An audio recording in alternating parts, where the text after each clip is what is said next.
Good morning and welcome to our work session of February 12th, 2019. Happy Valentine's Day in advance. I guess Charlie and I are the only ones who didn't you get got the another one over there. Oh, and Ken. I didn't get it either. Mr. Welch as well, Ken. Make up for it on Thursday. Okay. First, we're starting off with the Office of Asset Management. And good morning. Morning. Morning. Morning. Our new Office of Asset Management. Brand new. Still in the works, right? Yeah, we're getting there. So, good morning. My name is Jeremy Wall. I'm the newly hired Director of Asset Management. Welcome. Thank you. I'm happy to be here. To give you a little bit about myself, I've been with Pinellas County for 6 years. I worked in utilities engineering for all those 6 years, working on the utility assets. And now I've been appointed or selected as the Director of Asset Management, helping all the other departments with their asset goals. Maybe if we can start.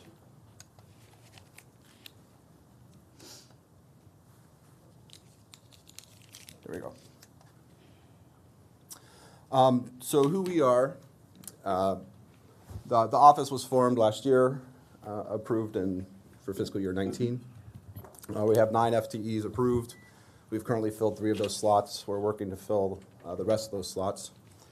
One of the key hires we hired was a CityWorks administrator to help us work with the CityWorks EAM project implementation. And that person's on board, and we're ramping them up as quickly as possible, working with Wolper, our consultant. But one of the things we're doing as we build out our department staff is to not just fill the positions, to have a seat, a body in a seat. We're working with the other technology departments as well as other service departments, utilities, public works, parks, real estate management, and solid waste, to verify the current skill sets within those departments and make sure we don't overlap skill sets, to really evaluate where some gaps may be and fill in the gaps. Because this is a new program, it's a new methodology, a new culture, we want to make sure we get the right people to fill where we may have holes as a staff. So where the OAM sits, as you can see this graphic up here, and you may have seen this before in some of the other presentations, but the asset management is a change in culture from a reactive stance to a more predictive stance. So there's a lot of people involved, there's technology, people, processes, and the Office of Asset Management kind of sits right in the middle of that, helping all those things kind of come together. So the main goal of the Office of Asset Management is we're coordinating our efforts with the assets to provide effective and efficient management through an asset lifecycle. You may have seen, I mentioned the people, process, and technology. Those 3 things really need to come together to change a culture. So that's one of our key focuses. And we're really trying to balance the level of service that we want as a county, the risk to having those assets fail, and the funding that we're able to provide to maintain those levels of service and balance the risk. One of the key processes or the points that we do is to make sure we have common platforms so that all the different departments that historically have done things may be siloed. But we're going to bring those together and put everything and everybody on the same platform, and really use data to drive our decisions. So where I mentioned going from preventative to predictive, we need to be able to use all the data we've collected for years to drive decisions in the future so we can be predictive based on real data. Just to elaborate a little bit, so the processes, part of that is we are, or have already, prior to me coming on, worked through workflows. So we've outlined and mapped out what the service department's workflows are. We've made them common so that different people that were ordering parts now order parts the same way, or will be. If you're doing work on a pipe, you do work the same way, whether it's a storm pipe or sewer pipe. The tools are different, but it's still a pipe, it's still doing work on a pipe. So we're bringing those workflows into a common process, and we're helping develop asset management plans for every asset that we own as a county. That's currently underway within the service departments, developing asset management plans. It's a significant amount of work, but those plans will help guide how we become predictive and help govern how we do that together as a team. The technology part, looks like my words got a little jumbled there, but we've already implemented ArcGIS as a common platform to inventory where all the asset data should go. That's already been in place and is up and running. And we're currently in the middle of CityWorks implementation, which will be the warehouse for how work is done. So when you do work on an asset, that'll go through CityWorks. Historically, that's every department is going to handle that differently with different software packages, or some people are using spreadsheets. We're bringing everyone out into a common platform, so now we can track and map how much work is being done on different assets globally. The most important part of the change always is the people. The EAM project has done a very significant effort in incorporating staff at all levels, from the frontline staff up through the management, to make the people that are going to be using these tools involved in the process of building them. So we're creating a global framework. We're using international ISO 55000 standards to help build this framework, and then we're customizing it to our business needs, specifically for Pinellas County within our departments. So the best way to do that is to incorporate our staff at all levels into building those work systems. So they've been doing this work for many years, sometimes 20, 30 years, and they know how to do the work, but we're trying to explain or show them how to put that into a format that someone else can copy what they've been doing for 30 years and doing it in a similar manner that's effective. Like I mentioned, using the data to drive the decisions is important to become predictive, and showing the people how they can manage this data. So they've been collecting data for many years, but maybe just sticking it in a spreadsheet or a Maximo or Agile, and not really using the data to be predictive. So teaching people or showing people, even at the frontline level, that, hey, even if you're the person turning the wrench, you can help make a predictive decision based on the data you're collecting. Which it's a different mindset for people as they move forward. And the other thing that this process helped us do is create a portfolio approach to projects. You've probably heard OMB is working on a project portfolio for CIP projects.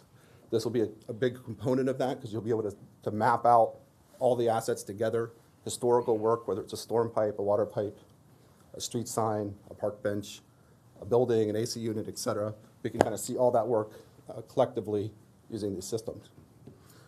So my job is to help coordinate that and manage all that, and make sure that we're staying, as we move forward, into a common framework, and we put all this effort and work into building this, that we keep it maintained in the future. So that's what we're doing. I don't have a lot of things we've done historically in the last year, but that's where we're headed, and we're excited about it. Any questions? I'll start with Commissioner Welch and then Commissioner Justin. Thank you, Madam Chair. Jeremy, thank you for kicking this off this year. Sure. And you've got a very important initiative for you and your team. You obviously know that. Just reminder, ArcGIS is the Esri product? Yes. Okay, just trying to keep that. So Esri is the Is the Esri vendor? is the company. Okay. ArcGIS is the software. Is the product, okay. And is that fully implemented? Yes. ArcGIS? Okay. I'm speaking for a different department, but yes, from my standpoint, it's fully implemented. Okay. Now, we still have to make some, we're building it out a little bit, so as we move into, we call them vertical assets, so buildings, right? So currently our buildings and AC and, all the parts of a building, we're still building that into GIS.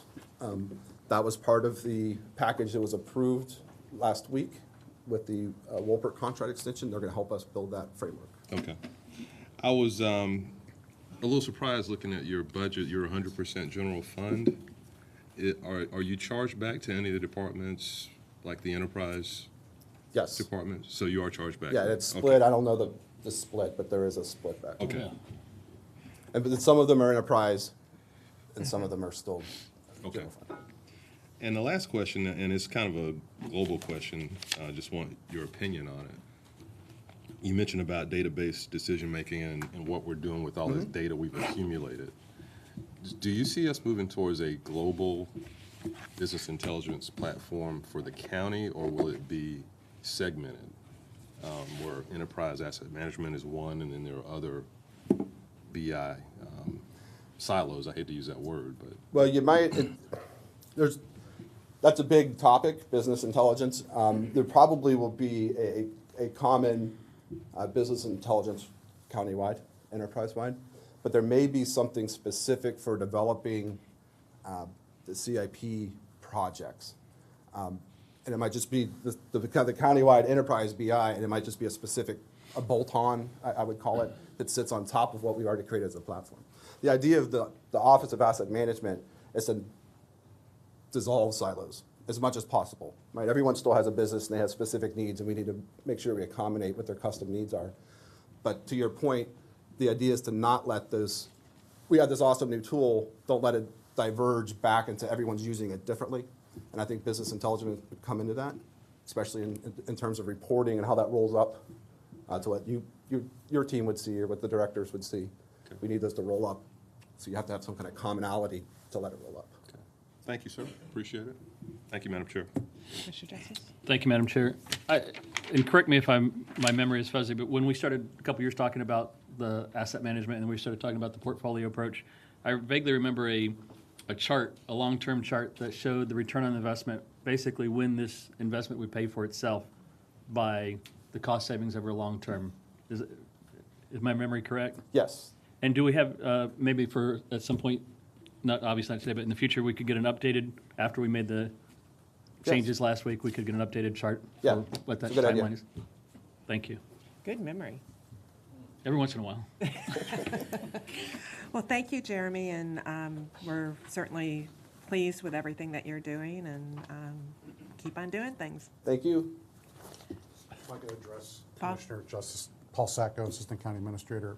The business case that you saw when we put the organization together already had that information together about the increased contract. I think I mentioned that at my presentation. So it's the same information, and I think the payback was year 7 or so after we originally started. But, I mean, we can send that to you again, but Please. that information hasn't changed. Okay, all right.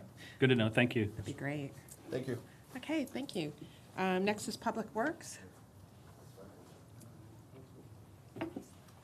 Morning. Good morning. Hi. Good morning, Honorable Commissioners. Good morning. Morning. Been here with Public Works for about 5 months now. Excited to be here in front of you and talk about all the exciting things that Public Works has been working on. Before I start with my presentation, I wanted to express our sincere gratitude for your guidance and support over the last year. It is much appreciated by everybody. Without further ado, let me get into my presentation for today. We're actually one of the largest departments that county has. We constitute about 22% of your county admin workforce. There are 6 divisions that are included in Public Works. And let me use this opportunity to actually introduce my leadership team. I will begin with my construction division manager, Paul Giuliani. He's responsible for managing over 190 projects with a total project cost of about $129 million. Next up is my CATs. Just like your county admin CATs, we have our own Public Works CATs.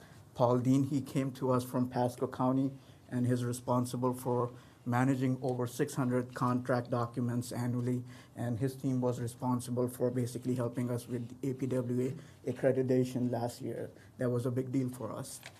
Next up is Hilly Levy. She manages our environmental management, and she needs no introduction. She was our superstar for the Red Tide, and she manages over $22 million in CIP projects for Public Works and for the county. Next up is our surveying and mapping group, Sue Schulp. She manages over $1.3 million in survey and mapping projects. Last but not least is Ken Jacobs in transportation. He also doesn't need any introduction. You've probably seen him around. You know, he's responsible for all the ITS and ATMS projects throughout the county.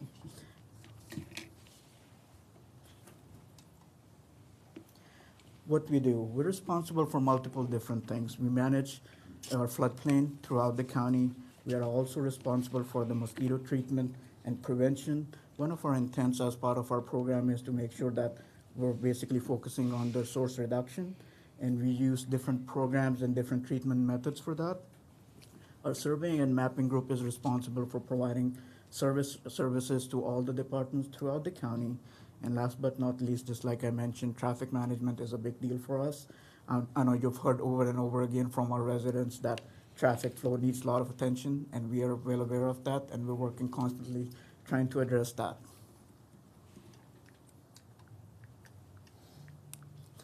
Asset management, you just heard Jeremy talk about the asset management. We are an integral part of the asset management program, and we've been working hand in hand with Office of Asset Management and other teams throughout the county. Some of the assets that we're responsible for include roadways, ditches, sidewalks, vegetation, trees, customer service. Again, we're one of the front line people when it comes to receiving phone calls from our residents, and first class public service is our goal. Construction, we're responsible for maintaining capital projects throughout the county. That includes not just public works, but also include utilities, airport, and parks and recs projects.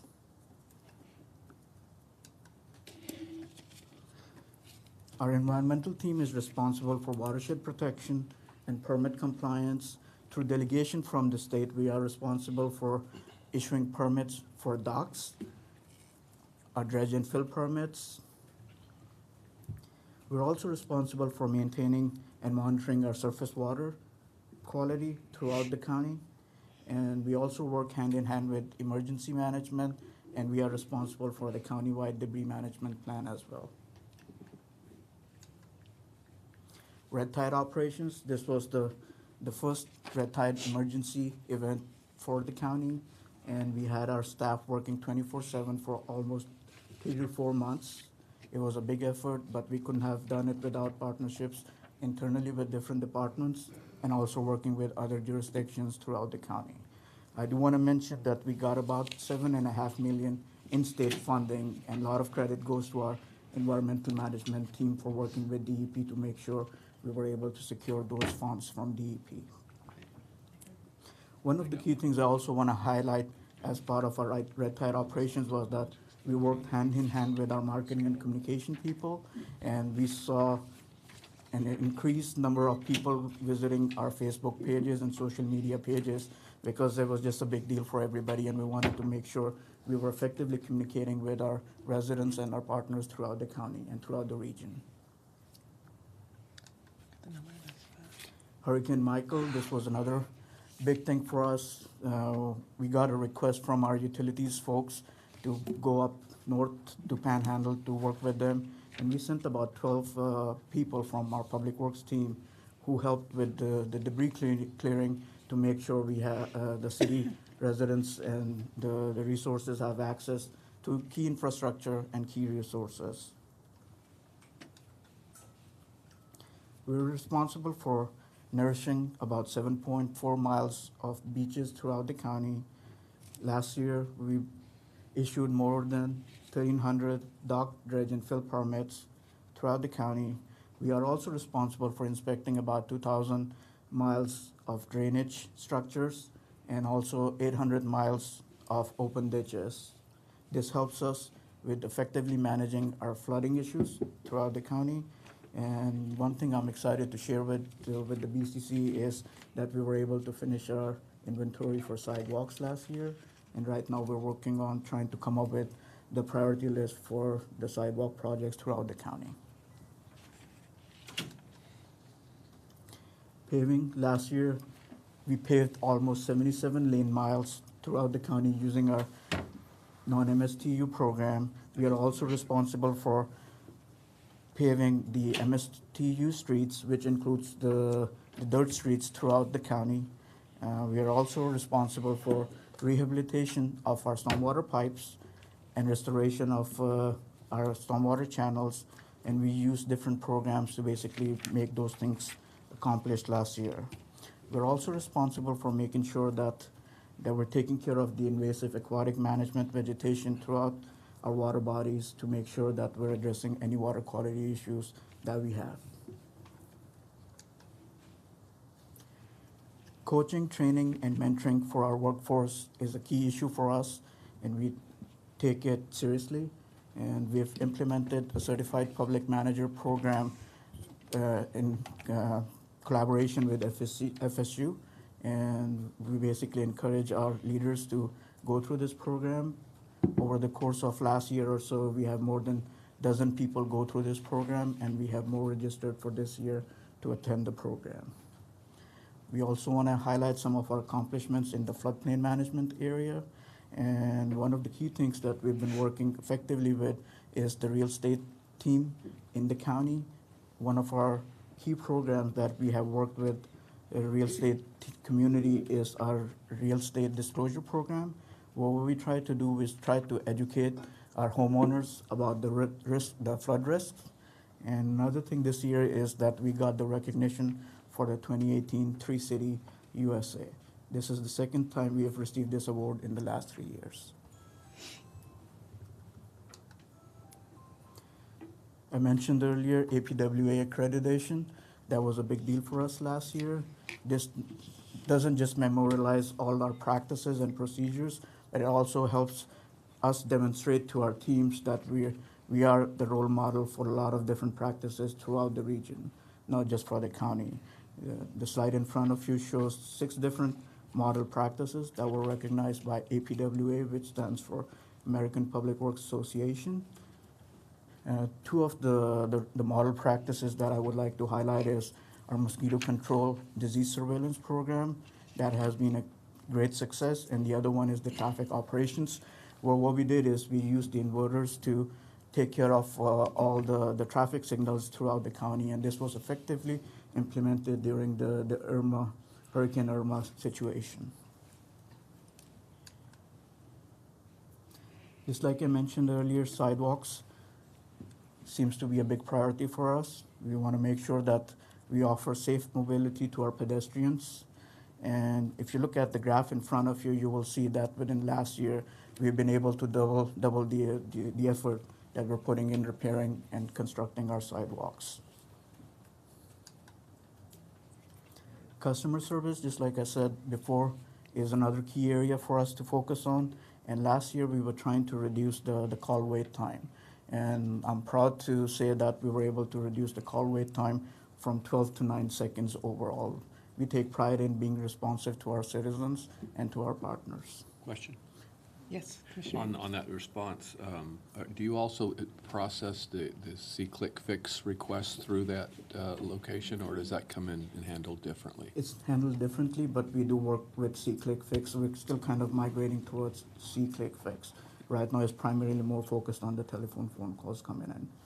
Okay, all right, and okay, I'd like to hear a little bit more about that. But, Sure. About weekend responses for emergencies, how do you all handle that? We work with the contractor who helps us respond to those phone calls, but at the same time, when we come in, the staff comes in, we try to follow up. The other opportunity that we typically offer is that if there's an email or a phone call, like for me personally, all my phone calls basically go to my email. So I'm able to effectively respond to those phone calls as they come in. So anytime, any place that there's an emergency, there is a way to get a hold of the county Yes, services? yes, sir. Immediately responsive? Yes. Okay, thank you.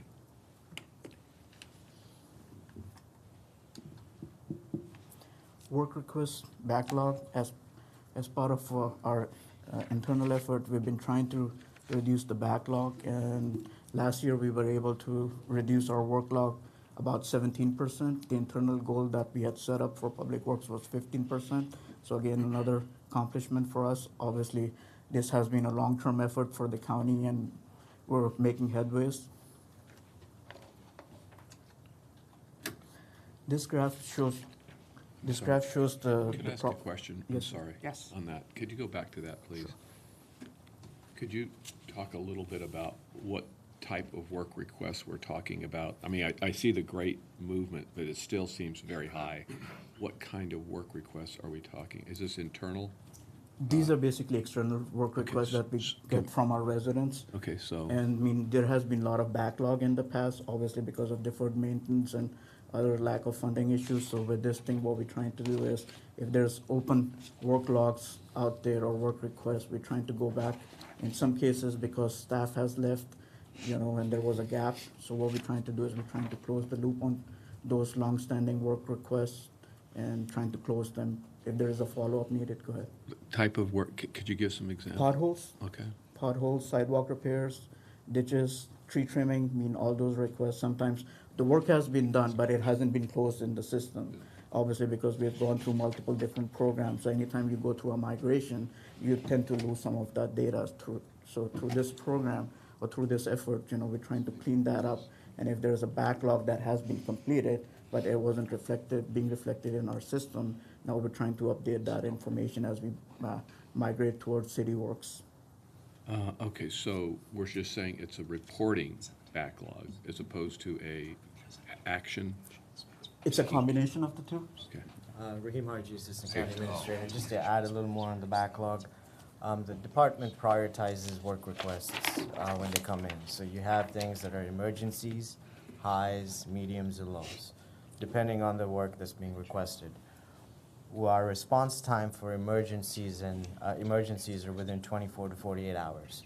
So the immediate stuff that needs to be taken care of is not in here, because that's already taken care of. These are more like we're starting to see some erosion along a ditch. It's not major, it's a low priority, but it's something that we may want to keep eyes on, make sure we don't leave it ignored. So that goes into our backlog.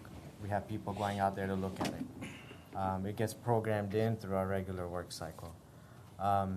Something where you have a request that it might be a nice to have, but it's not an immediate need, that's what you see in this backlog request. So most of these things have had eyes on them. It's Yes. just a matter of where they are in Yep. the priority process or whether it's an ongoing kind of keep an eye on type of Exactly. thing. Yeah. The process for when somebody calls in to request something, we have a coordinator who goes out there and investigates it, and they usually do that pretty quickly. Do you see some of these backlogs with the new penny coming, being able to address some of these or some of these funding issues also, or be able to get that down a little bit further? So part of what we do when we program capital projects, we look at what our needs are in the general area, which includes work requests, which you see here. So that might be packaged as part of a project. Okay. Is there one area over another that tends to have more calls or more areas of concern as far as reporting? Not one that stands out drastically over the others. It's pretty much an even field. Commissioner Long? Yes, thank you, both of you. I'm curious if there was a specific issue that surfaced last June and July where we see that big spike there where it had been going solidly down, and then there was a big spike. Was there some particular event or thing that happened? I can't remember. You see the trend usually during the summertime where we start to get rains. That's when you start seeing more washouts and things like that. Okay. But it's also going towards more of a proactive approach. So if we start going out there and inspecting things more, they become work requests. So we put it in our backlog as well, where we might have not even known it existed before. So to Adi's point earlier about the sidewalk inventory, some of them may be sidewalk related or while we were out there inventorying the sidewalk. So a lot of these other efforts may generate work requests that we have to address down the line. Thank you. I thought that might be what it was. I just wanted to make sure. Thanks a bunch. Anyone else? Okay. This graph basically shows you the problem mosquito population trends. Anytime there's a downward trend that shows the reduction in population, and anytime it goes up, that's the increase in mosquito population. And one of the key factors that we've seen adds to the population increase is the rain. So anytime there is a standing water anywhere in the county, that typically leads to more breeding grounds for mosquitoes. So we typically have our outreach program where we try to educate our residents and make sure there's no standing water after any rain event. One of the key initiatives that county has embarked on a while back was the maintenance agreements with our city partners. And the reason behind this big initiative is to make sure that we're able to identify maintenance responsibilities for counties and other cities. I'm excited to report that we've been able to complete the transfer agreements with about 18 different jurisdictions, and we're working on the rest of the 6 right now. Is that the same for maintenance of creeks as well? Yes, sir. That, Yes.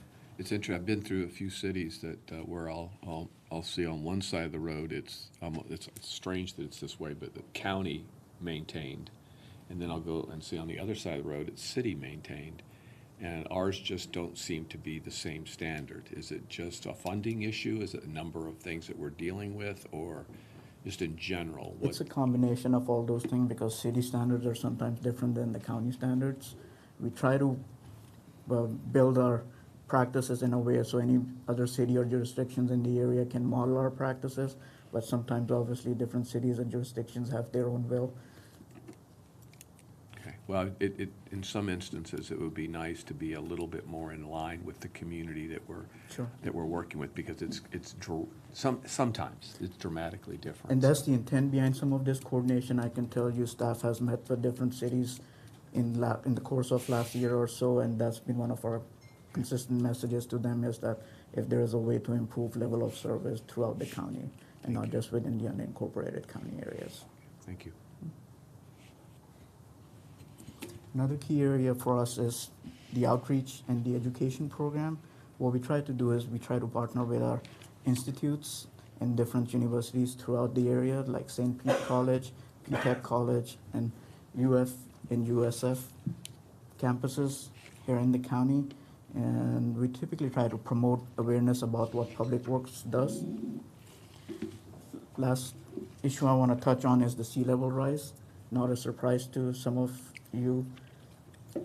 This has been a big initiative for us, and we've been working with multiple different coalitions throughout the areas.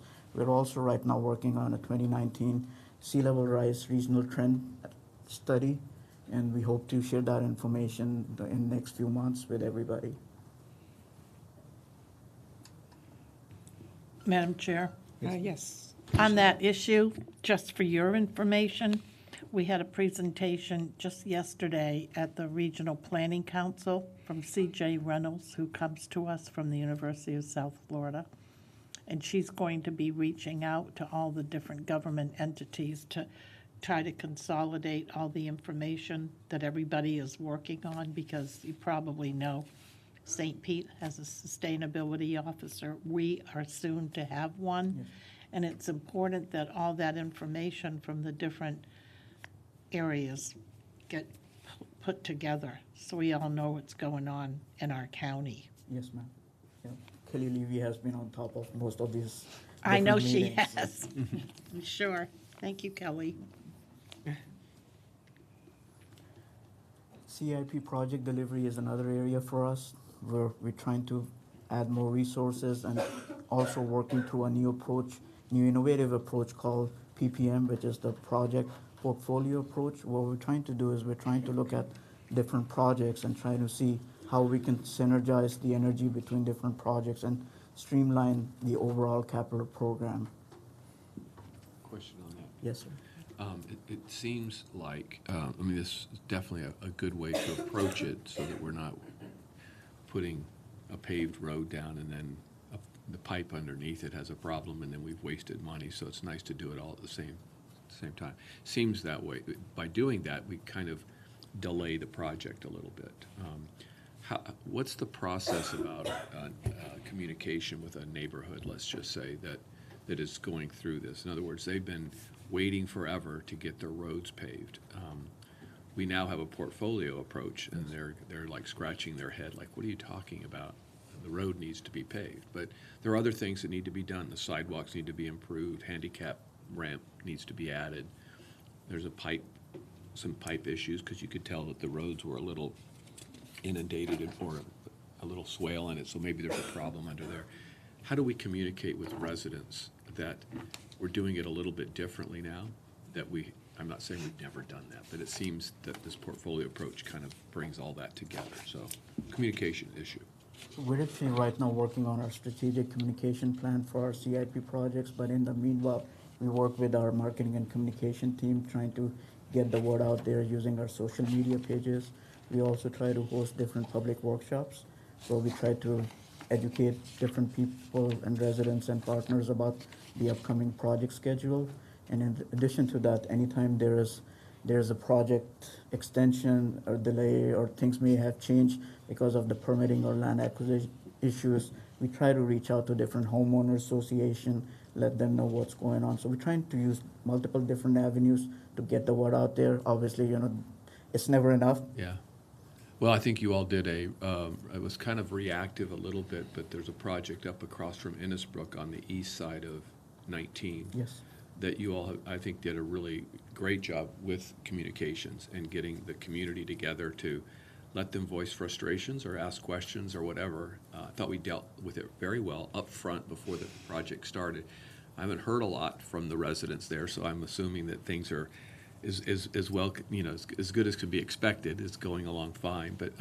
But on other projects, so we're not reacting, but we're trying to be proactive. Yes, I sir. think it's important that we let folks know that you've got 3 or 4 things that are going on in your neighborhood, so it may take a little time. So getting that word out, I think, lowers expectations to where, people aren't getting upset about taking so long. Yes, it does. And another thing what we're also doing is we're actually offering different homeowner association and neighborhoods. If they have a request and they want us to come in and talk about any specific projects, we've offered that to our residents as well. But So, working closely with our communications folks are, okay, Yes. thank you, appreciate it. thank you. Again, asset management is a big deal for the county, and nitrogen and phosphorus load reduction is another key area for public works, where we try to monitor throughout the county using our sampling sites. And overall, the trend has been going down, that the overall pollution levels are going down, which is a good thing for us. I briefly talked about the ITS. The list in front of you are the 3 projects that we are currently working on. That includes the Belcher Road, County Road 1, and Alternate 19 projects. The intent is to basically offer more options to our travelers, and at the same time be able to provide safe passage for our pedestrians and bicyclists throughout the county. We're also working hand in hand with our utility folks, trying to address any stormwater inflow issues as it relates to our water, wastewater systems. And we've been working with one of our consultants trying to identify multiple projects where we will be working with different cities and our internal partners to address some of these issues going forward. Yeah. Performance matrix is another way for us to basically see how we're doing things and how we're trying to improve our level of service. And last but not least is our workforce safety. It's a big deal for us, and we offer different training opportunities through our risk team. And we've been able to train more than 182 people within the last 2 years, and we hope to train the rest of the teams in the next 3 years. And that concludes my presentation. Okay. Great picture. Commissioner Andrews? Yeah, on a couple slides back on the ITS, that is another area where I'm sure we all get lots of phone calls on that say, we've spent all this money on a system that just doesn't seem to work. And we keep being told that it saves 10 to 15% on travel time, however that translates to people. I'm not quite sure what that really means. How do we go about adjusting, looking at an area and sending our team in to readjust the timing? Because it seems like sometimes they get out of sequence, or obviously educating people to try to do the speed limit so that, that's how the lights are moving with the speed limit. But how do we go about adjusting, kind of fixing issues in areas along certain roadways? I'm going to ask Ken Jacobs to come to the podium and give you some more insight about that. Good morning. Hey, Ken. Ken Jacobs, Hi. Transportation. Let's see. We have several different areas where we work. One is we work with the FDOT on an annual basis. For example, we just got a list of the areas where they haven't looked at their timing in a while, and so they give us a list of those roadways that they think that need to be reevaluated. Some of those we already have, and so we'll communicate that back to them. Others, They'll hire a consultant to reevaluate those. We do a very similar thing for all the other roadways that we operate and maintain. Generally speaking, we try to adhere to FHWA's guidance, which is you should revisit the timing for traffic signals between 3 and 5 years. We have separate funding in our operations budget to hire a consultant on an annual basis. That is all external to the new system, where much of the system already adapts to what is occurring out in the street. We do look at that and continue to look at that. To speak to the question about if you get questions or comments or concerns for a specific area, again, anytime somebody asks you that question, please have them call us directly. We will look at whatever the issue that they're asking about is, and if we need to reevaluate that area for signal timing, we will. We do have 2 people that are basically on staff all the time. So anytime we get a call from the public, whether it's the left turn didn't come up or there's not enough time for a left turn, they actually will go out and look at that specific timing at that intersection immediately. And they'll get back with the citizen and make sure that they understand what the concerns are. So we have all those components in place. It's just us getting that feedback. So if there's any opportunity that you can to lead them to us, it's very helpful. I never seem to have the phone number when I'm out there at a light that lasts 10 seconds when it's supposed to last a minute. And I'm like, where's that number? And I never have it handy. Well, but anyway, that's a problem sometimes, and I just don't know how to deal with it at the moment. We've actually thought about putting our number on the back of a card so you guys can have it. So That'd be great. If you can put Well, some. I think it's put important to get some- that feedback, Take some you with know. you, and if somebody has a complaint, just give them the card with our number on it, because it really is important. I mean, the notification system that we have has been wonderful. That's, I think, if nothing else, that works beautifully. I think the other, maybe the expectations aren't in line with where they should be, or we need to ramp up a little bit. And- Well, I think it's also a communication issue. I think I mentioned during the transportation discussion we had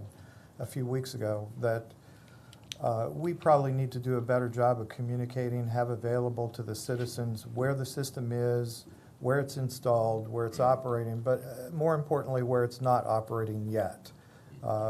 As an example, those 3 that we have on the slide right here, those aren't up and running yet. So if you're trying to drive down Belcher Road and you're getting stopped, part of that's probably because of the construction that we're working on, the signals, but it'll probably be another 6 months after the completion of the construction where we actually have the software up and running, all the timing has been reevaluated, and it's good to go. What, oh, I'm sorry. I just had one more question. Sorry. Mr. Eggers, do you want to All finish? right, I'll stop. I just had one more question. Go ahead. As it relates to traffic jams in the morning, like McMullen Booth, where we're talking about all kinds of off-the-wall ideas about how to move traffic better on there, can this system play a bigger role in trying to move north-south traffic during that that rush hour time?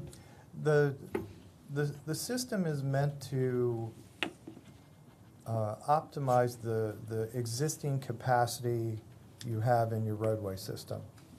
The situations that you see, so you're not adding new lane miles, you're not building new facilities to offset that traffic. So you're just trying to make the best use of the capacity you have. That only goes so far. When there is where the volume that's trying to use the road exceeds the capacity of the road, it's just like a water pipe where you're trying to put too much water through it, it's just going to back up. It's the same thing for traffic, so we kind of look at that in terms of that becomes a capital project, and we need to look at what project we can do to eliminate some of those capacity problems. Thank you. Would you be able to provide us, because I'm sure you have an updated map showing which roadways are in operation. Right. So maybe those are in green, red would be under construction, and maybe yellow is We'll be happy to not, provide that information. not at all. I think that might help everybody, and then you can put the phone number at the top of that. There you go. And then you guys can all carry it in your car all the time. Commissioner Long. Thank you. So that last couple of statements that you made really, I thought were very profound, because yesterday I was in a conversation with a gentleman from FDOT who indicated that throughout our region, we have many roadways that are at capacity. And because of the growth and the more and more and more and more volumes of traffic on our roads, it's just really impossible. There's only so many cars that a roadway can handle at any given time. And where it used to be just at peak hours, now it's almost all day long. Is that what you're seeing? So some of the, actually the Ford Pinellas keeps a map. It's a state of the system report, and one of the things it looks at is not only when a roadway is congested, but for the length of time the roadway is congested during the day. And as we get more tourists and as we get more residents, then the length of those times becomes longer, yes. I wouldn't say it's all day. Maybe from here until Easter, it's probably all day. But the majority of the year, we still have some capacity during the middle parts of the day. But you do have those two peaks that probably used to be from 5 to 5:30, or now 4 to 6 or 4 to 7, and they expand every year as we get more traffic. Thank you. Thanks, Ken. Any other questions? Got a real quick couple. On the issue that Commissioner Eggers was speaking to about reporting the timing, is that something you can do on C-Clicks Fix? Yes, you should be able to report that through C-Click Fix. Okay, so that might be a way to do that. On slide 9, your sidewalk inventory, I'm just looking at the numbers, trying to make sure I understand it. That's 1,077 miles, you said? On slide 9. Yeah.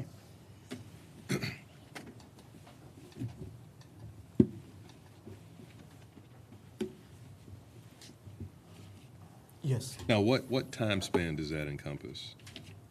Was that, what does that number mean? Let me jump in. Okay. One of the things that we just finished is an inventory of all the sidewalk that the county maintains. So that's the 1,077. So that's just an inventory, that's the total amount of 1,077 sidewalk? miles of Okay. sidewalk, yes. Okay. And then when you went to the slide you were on, I think it was 12, that showed year to year? But you're looking at it in square feet instead of miles, so. Correct. Actually, somebody gave me took that 1,100 What- miles and what is that turned in it miles? into 28 million square feet. Whoa, what? So that is the total, well, that says square feet repaired. So I'm Right, trying- so what we've been trying to do over the last several years is concentrate on fixing and replacing sidewalk that is either uplifted or broken. And so that's really what that 11,000 square feet is through contract and in-house employees, we're going out and repairing sidewalks that have those issues. So out of the 1,077 miles, I know Commissioner Justice has already done the math on this. How many miles does that represent? That's a good question. I'm not sure. Let us get back to you on Yeah, that. okay. We'll get you that information. Addie, you don't have that right at the top of your head? Okay, that helped me Sure understand the thing, numbers yes, you're. But it's Okay. yeah, it's an indication of how many panels. I suppose you could pretty quickly put it down to how many sidewalk panels were replaced. We'll get that information to you, sir. Two other quick questions. So how do you, there are needs for sidewalks all across the county, including in the city. So annually, how do you identify areas where you need to repair or add new sidewalks? And where is that budgeted? Where are the new sidewalks budgeted? New sidewalks Why are won't it- generally What's in going on the here? Penny CIP plan. The repair and maintenance of those is in our operating budget. And we have generally two contracts that we use. One is for repair and replace. So if a sidewalk panel is broken, it needs to be taken out and poured again, that would be a replace. But a lot of the issues that we have are the lip of the sidewalk gets elevated a little bit. Anything over a 1/4 inch is an ADA issue. And so we have another contractor that goes out and they actually grind or plane the sidewalk down to where it's flush again. That's more of a short-term issue, but we have a contractor that does that. And sidewalk repair, is that Where do I go? Transportation Trust Fund, MSTU? All Transportation Trust Fund. It's all Transportation Yes, Trust? but new sidewalk is through the CIP, which is Penny. Okay. All right, that's all I had. Thank you. Okay, Commissioner Justice, then Commissioner Peters. Thank you, Madam Chair. A quick question about, since Commissioner Welch brought up sidewalks so much. Did you get the number for me yet? I emailed it to you. Okay.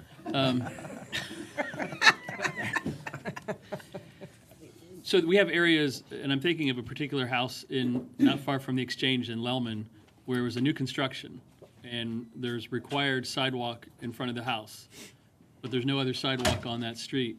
Just out of curiosity, where would that street then fit in the priority list of our installing sidewalks on the existing residential? Any idea? I'm going to ask Ken one more time. Yeah, well, that's kind of a tricky question. We do have some sidewalk projects that we have specifically for the Lelman area.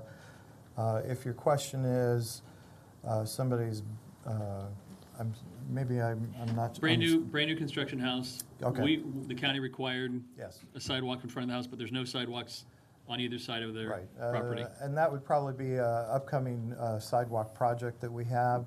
A lot of times, because of code, it's required to go ahead and install the sidewalk within your property. We do look at that and say if it's better to put that money into a pool that we then use for other locations in the area, they can do that too. But periodically, you'll get somebody that, because they're only building that one piece, that's their requirement. So we do have long-term plans in the Lelman Sure. area, and we would certainly look to connect anything that's already existing where there's gaps. Very good. Thanks, sir. Commissioner Peters? Yeah, I do have one, maybe two questions. On the beach renourishment, have we taken any look at prioritizing or maybe looking at our beach renourishment through inlet management plans? We're working on that right now, ma'am. Okay, I do believe this is here in the legislature, they'll make that more priority for inlet management plans, and at this point, I think at least the inlets that I've looked at recently between the Grand Canal over by Paso Grill and Johns Pass, of course over Blinds Pass as well, that was always how they did the beach renourishment at Blinds Pass. They would use the inlet management plan and take the sand out of that inlet and put it back on Sunset Beach, and as long as I know that that's going to be a priority so that we keep our inlets open. Is that kind of the direction we're going? Yes, ma'am. Wonderful news, thank you. And I know on your, I'm not sure if you did slide 20 or not, but, and this might have been in your Stormwater Wastewater Task Force report, but out of curiosity, and I meant to ask this when I was doing the tours, I know you're working on manhole covers, but are you looking at all in those backflows where the pipes go into the bay, that we could close those so that the bay water doesn't come up the streets in certain areas in which that happens frequently? Are we looking at that? Yes, ma'am, we are looking I into figured that. we were. I just wanted to hear you say that. Thank you. I appreciate it. No problem. Thank you. Thank you. Nexus Utilities, Megan Ross. Good morning, Madam Chair, members of the board. My name is Megan Ross, Utilities Director for Pinellas County, and I'm very pleased to present to you the Utilities Department Fiscal Year 18 Accomplishments and Production Report, as well as initiatives for the coming year. To review who we are, our department is comprised of 423 full-time employees, which is approximately 20% of the county administrator workforce, one of the largest under the Board of County Commissioners. We perform 3 core functions. We provide fresh tasting, high quality drinking water. We collect, treat, and beneficially reuse wastewater. and we deliver reclaimed water throughout Pinellas County. Utilities Department activities are closely aligned with the BCC strategic goals to ensure public health, safety, and welfare, practice superior environmental stewardship, and deliver first-class services to the public and our customers. The Utilities Department accomplishes these functions through 4 specialized divisions, led by my team here in the audience today. We have Michelle Milford, our Division Director over Water Quality, responsible for monitoring the quality of our drinking water, reclaimed water, and effluent quality, and maintaining and operating our accredited laboratory, as well as managing our industrial pretreatment program and grease management program. We also have George Gonzalez, our Division Director over Customer Services, responsible for utilities field service meter reading, billing, revenue collections, and account services, as well as the customer service call center. In addition, this division manages our public outreach and water conservation program. Steve Salto, our Division Director over Operations, responsible for operation and maintenance of the water treatment plant, as well as the 2 wastewater treatment plants, as well as all of the collection system pumping stations and the reclaimed water and drinking water booster stations. This division also manages our robust school education program. Alan Bolenbacher, Division Director over General Maintenance, responsible for maintenance and repair of collection system and distribution system transmission lines for water, wastewater, and reclaimed water, including manholes, valves, fire hydrants, and backflow prevention, as well as facilities maintenance. Our department also receives robust technical support from our engineering sections, including both horizontal and vertical asset planning and CIP production, as well as field engineering support. Dennis Simpson, our horizontal production section manager, is here today on behalf of that team. These pictures here represent both the assets and equipment that we maintain, as well as the actions that our team performs in order to effectively operate, maintain, and monitor our water, wastewater, and reclaimed water systems. As shown in some of these pictures, we monitor water quality to protect public health and the environment. We perform laboratory analysis to ensure that our water, wastewater, and reclaimed water meets all local, state, and federal environmental testing and reporting requirements. We work directly with local businesses to ensure that we maintain partnerships that protect and enhance our environment. We help manage the long-term water supply for the Tampa Bay region through partnership with the Southwest Florida Water Management District and Tampa Bay Water to promote and enforce water conservation and protection programs. This includes managing the 12,000-acre Crossbar Albar Ranch property to preserve the environmentally sensitive land, which protects the groundwater resources that provide drinking water for the region.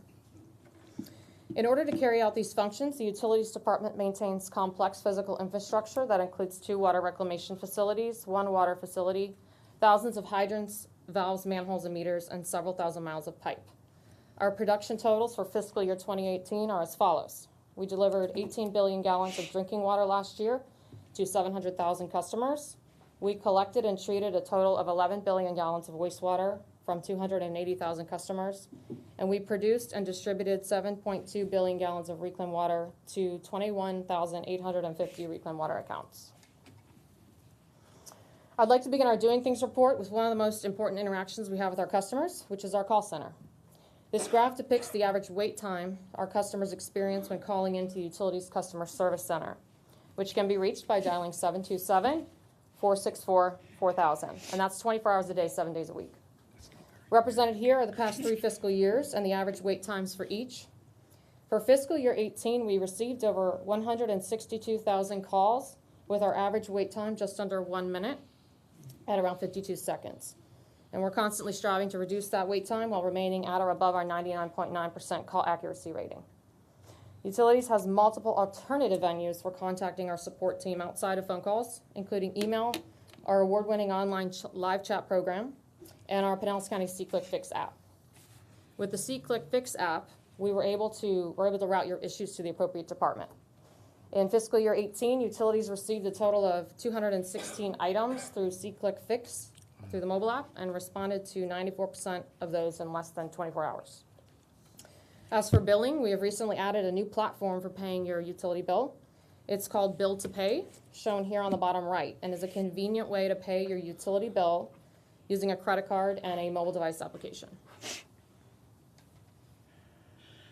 This next slide tells a great story about how we are using technology to better serve our customers. Currently, we are in the process of upgrading our water meters to advanced electronic meters. Using these meters, we can provide improved billing accuracy and water usage data to our customers. A portion of our customers have already been retrofitted with the new electronic meters, like the one pictured at the top right of the screen.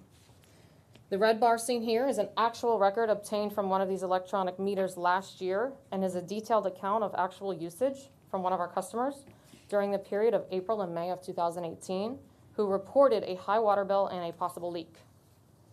When the customer reported the incident, they indicated no plumbing issues were found.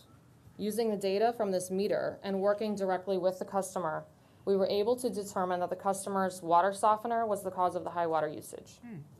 The customer was able to disable the water softener and solve the problem of high water usage, as indicated by the distinct drop in this bar graph that you see towards the end of April and sustaining through the month of May.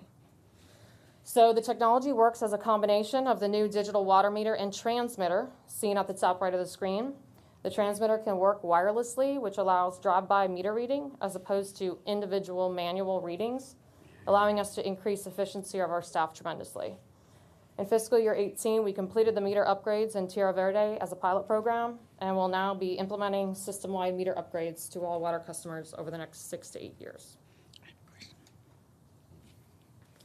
Moving on to our sewer system. I just have a question Sure. about the water side. How did you determine because of the new meter? Yeah, so what we were able to do is download a full consumption report, as you see in that bar graph, and working with the customer, we were able to have them put that water softener on bypass and turn it back on and off and just read an actual instantaneous readout of that water usage. And so our field services team had the customer, hey, why don't you try and put that on bypass, and saw it go down. And so when they realized that was the issue, they fully just capped the water softener and bypassed it completely. So That is helpful. yeah. That's really interesting. Yeah. Yeah. So moving on to our sewer system upgrades. Pictured here is the Boca Ciega Force Main project, which spans the Boca Ciega Bay. This new pipeline starts on the left of the picture in the Bay Pines area and ends on the right, which is at the intersection of 54th Avenue North and Park Street in St. Petersburg. In November of 2018, we completed construction of this 24-inch pipeline to provide redundancy and reliability to sewer service to the customers in Madeira Beach and the Bay Pines area, in addition to providing proactive measures to protect the environment of our beautiful Boca Ciega Bay. At approximately 4,000 feet long and 70 feet below the ground beneath the bay, this project was the second longest directional drill in the state of Florida for a pipe of this size. The entire project was what our section manager, Dennis Simpson, who oversaw the project, he would call uneventful. And we like that. And simply put, this highlights our ability to take on large, complex projects, which ultimately will benefit our customers. The completion of this project marks the completion of a multi-year initiative to provide reliable sewer service to our beach customers. Over the past 5 years, including this project, a total of 3 redundant force main projects have been completed, providing reliable and resilient service from Indian Shores to Madeira Beach, as well as the customers in the Bay Pines area. This next project is a things done and a doing things, because we maintain and repair our sewer pipes on a continuous basis. What you see in the middle of the screen are actual images inside one of our sewer pipes located around the intersection of Curlew Road and US 19. As you will notice in the before image, the ductile iron pipe is showing heavy signs of corrosion. The after image is not a new pipe, rather it is a lining of an old pipe, using what is known as cured in place process, or CIPP as we call it, which strengthens the existing pipe and extends its life up to 40 years. Did you say 40? 40. Yeah. Wow. Well, Yeah, it's a very strong lining. The green dots on the map shown on the right depict all of the pipe segments that have been lined over the past 2 years, totaling over 5 miles. This past year marked the completion of a 10-year program, during which we operated a remote-controlled video camera throughout the entire sewer network. This means we've collected 100% of the condition data on the gravity sewer system and have now prepared plans to line over 30 miles of pipe in our sewer system over the next 2 years to address the aging infrastructure in our collection for you. system. Very nice. Pinellas County Utilities has also been managing a multi-year flow monitoring project aimed at targeting areas for stormwater and groundwater intrusion into our sewer system, which as a result has caused sewer overflows in our collection system. due to system inundation during heavy rainfall events. Thus far, we are two-thirds of the way through our South County evaluation, and the studies have yielded promising results. A picture of one of these monitors is shown here on the left. Monitors such as these have been inserted strategically throughout the sewer system in order to collect data on the amount of wastewater being conveyed throughout different parts of our system and compared to rainfall amounts.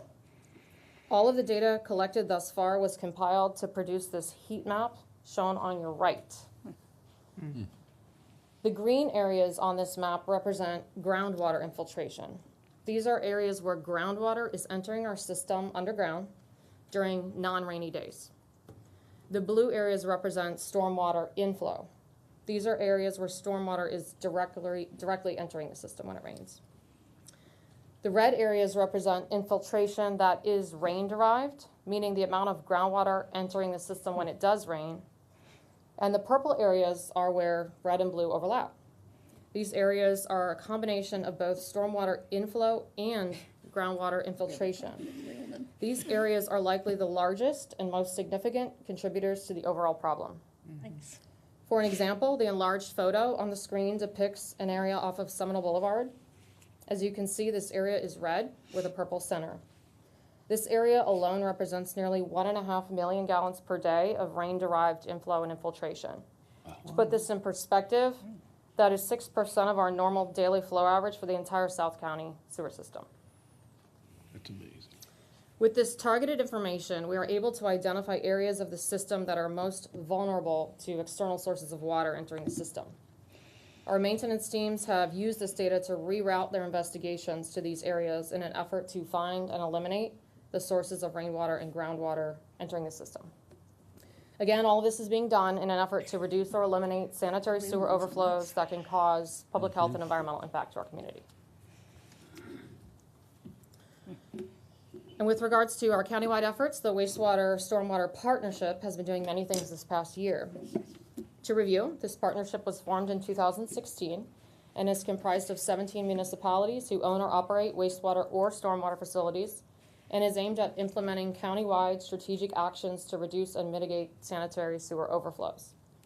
One of the important components of the task force is not only doing the things we need to do, but communicating effectively the reasons for doing these things to the public.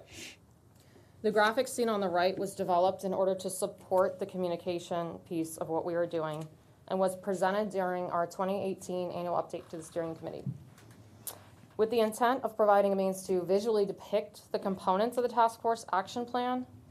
And so what this graphic represents is, much like the umbrella will protect you from will keep you dry during a rainstorm, this umbrella represents the partnership's commitment to protect and shelter the public and our environment from the consequences of severe rainfall on our sewer system. Just as you must hold up an umbrella over your head to be effective, the hand holding the umbrella represents the county working with our cities in partnership together in order to share resources, information, and collaborate on solutions that will protect all of our citizens. Under the umbrella, the action plan includes 6 components that provide a holistic approach to tackling the issues, including inflow and infiltration studies, hydraulic bottlenecks, rehabilitation and replacement programs, stormwater improvements, public dialogue, and legislation. Some key accomplishments this past year by the task force include the creation of a shared pipelining contract for both sewer and stormwater rehabilitation, obtaining approval for a Florida Department of Environmental Protection grant to develop the partnership's public dialogue initiative in collaboration with the Tampa Bay Estuary Program, a countywide robust capital program to address needed infrastructure improvements, with currently a total of 123 planned wastewater and stormwater improvement projects countywide. Continuation of flow monitoring studies to target critical areas, partially funded by the Restore Act that was implemented as a result of the BP oil spill. The completion of a countywide stormwater model identifying drainage improvements specifically impacting the sewer system. Just last month, we also hosted a capital improvement program overview for the task force initiatives, where we invited 250 of the best and brightest consultants and contractors in our region to show them our initiatives and plans so that they can be brought into collaborating creative solutions to the issues we face. And in addition, we completed rebranding of the task force to the Wastewater Stormwater Partnership, signifying that once our tasks are complete, the work is not over. We will continue the partnership now and into the future so that we provide a cleaner today and an even cleaner tomorrow. Now I would like to highlight a topic Hold on, that speaks. Megan, hold on, Commissioner Long. Megan, this is a lot of information and it's very impressive. So thank you for all of your hard work. And I am extremely pleased to learn that the task force is still together and still working together. And to that end, I'm curious about whether or not you have an update on where we are with the sewer system problems that we have on St. Pete Beach specifically. On St. Pete Beach specifically, I know they've been doing a lot of improvement projects there. And so that system is operated and maintained by St. Pete Beach, by the city. So, But don't they contract with the city of St. Petersburg? yes, for wholesale wastewater treatment. And yes. so just this last week, I was in a conversation with one of our partners on St. Pete Beach, and they indicated that they are at capacity there. And as far as those big hotels go, they cannot flush one more toilet. Is that still the case, as Well, you are aware? I know that they currently have a number of projects planned to address their system, and I know those projects are gonna take time. There have been, a lot of them have been identified. They've been doing flow monitoring, similar to what we have been doing as well, to address and target those issues. And so I'd be happy to get an update from that director. I really think it's important that we do, especially when we get into the conversation about the bed tax, Commissioner Seal, because that was one of the issues that they were talking to me about when I had this conversation last week, and I think it would behoove all of us to have an update. Absolutely. So Thank you. I'd be happy to work with them and get more specifics on what they're doing. But they have been an active member of the partnership, and they've been doing a lot of the similar work that we have to address some of the issues. Thank you. I too was in conversation. We were at a Tampa Bay Beaches Chamber dinner. And so getting an update would be great because I believe the mayor is planning on coming and visiting us. So. And actually, we are planning another steering committee update, which will be a collaborative update from all of the cities. So that might be a great opportunity to. When will that be? Last year, we conducted it in April, so we're looking at possibly April or May for that steering committee update. Question. Anybody Question real else? quick. Yes, Commissioner Akers. Yeah, first of all, great presentation. Thank you so far. The partnership that you're talking about, well, first of all, I wanted to say I was disappointed that I never got any calls when you guys were doing that. What did you call it? The pipeline under Boca Ciega Bay, because that would have been really cool to see some of that work. I'm just kidding, of course. No, you're not. But I do like. I know. I do We like try to that reduce stuff. the number of I calls do you like get. that stuff. So it would be fun to see. So in the Yeah. future, I'd love to get down there. So you No, you found because me he'll be out. down there managing. it. No, just observing, just observing. Commissioner Akers, you'll have an opportunity with that recently approved project on Gulf Boulevard where they're going to be moving all the utilities. Oh, That cool. could be pretty Yeah. interesting. That would be That'll be a good almost one. as interesting, but not quite as. Anyway, just an update, do you know anything going on with the legislation side on the lateral issue on the infiltration? Anything going on that? Yeah, front? so part of the task force or the partnership is really to assign different action plans to some of the different municipalities. And right now, the ordinance is under development by the city of St. Pete. And they are under a consent order, and they are going to be mandated to develop that ordinance. So what we're going to be doing is really taking their lead and looking at the language they develop and hopefully adopting something similar to that.